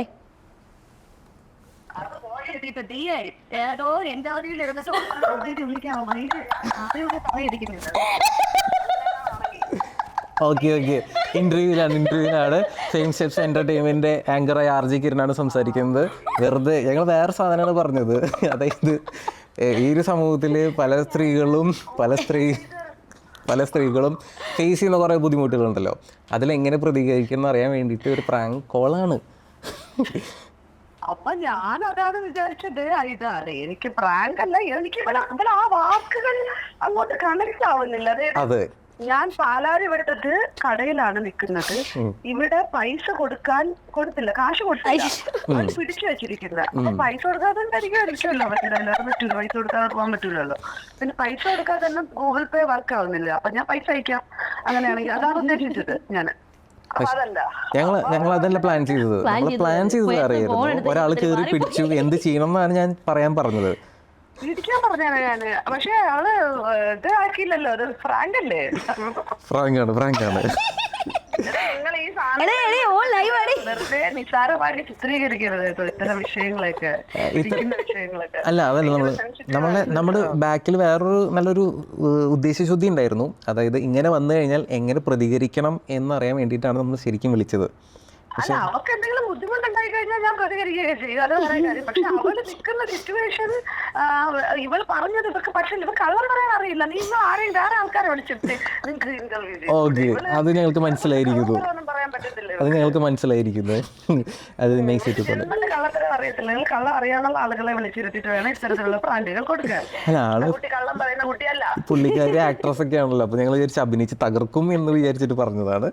അത് അഭിനയം, റിയൽ ആയി പോയി. അഭിനയല്ല, പിന്നെ fame steps entertainment. Okay, anyway thank you so much. വിളിച്ചതിൽ താങ്കളുടെ സമയത്തിന് ഒരുപാട് നന്ദി. Thank you, bye. ഓക്കേടാ, ശരിട്ടാ, വിളിക്കാം. പോയി എന്നെ വിളിക്കാത്ത തെറികളില്ല. ഞാനൊരു കോഴിയെന്ന് വരെ പറഞ്ഞു. Anyway thank you so much. Real ലൈഫിൽ ഞാനൊരു കോഴിയല്ല, ഞാൻ ഭയങ്കര ഡീസൻ്റ് ആണ്. ആണല്ലേ? അപ്പോൾ ഇത്രയും നേരം നമുക്ക് വേണ്ടി സമയം പങ്കുവെച്ചതിലും ഒരുപാട് കാര്യങ്ങൾ, അതായത് ദാമ്പത്യ ജീവിതം, മറ്റുള്ളവർ ചിന്താഗതിയിൽ മാറ്റം വരുന്ന കാര്യങ്ങളൊക്കെ പറഞ്ഞതിൽ ഐ എം റിയലി ഹാപ്പി. നമ്മൾ യൂട്യൂബിൽ കാണുന്ന ആളല്ല റിയൽ ലൈഫിൽ. അത് ഞാൻ എടുത്തു പറയാണ്. നിമിഷ ബിജോ, താങ്കളുടെ സ്വപ്നങ്ങളിൽ നിന്നും വിജയിക്കട്ടെ. Thank you. All the best. Thank you so much. Thank U.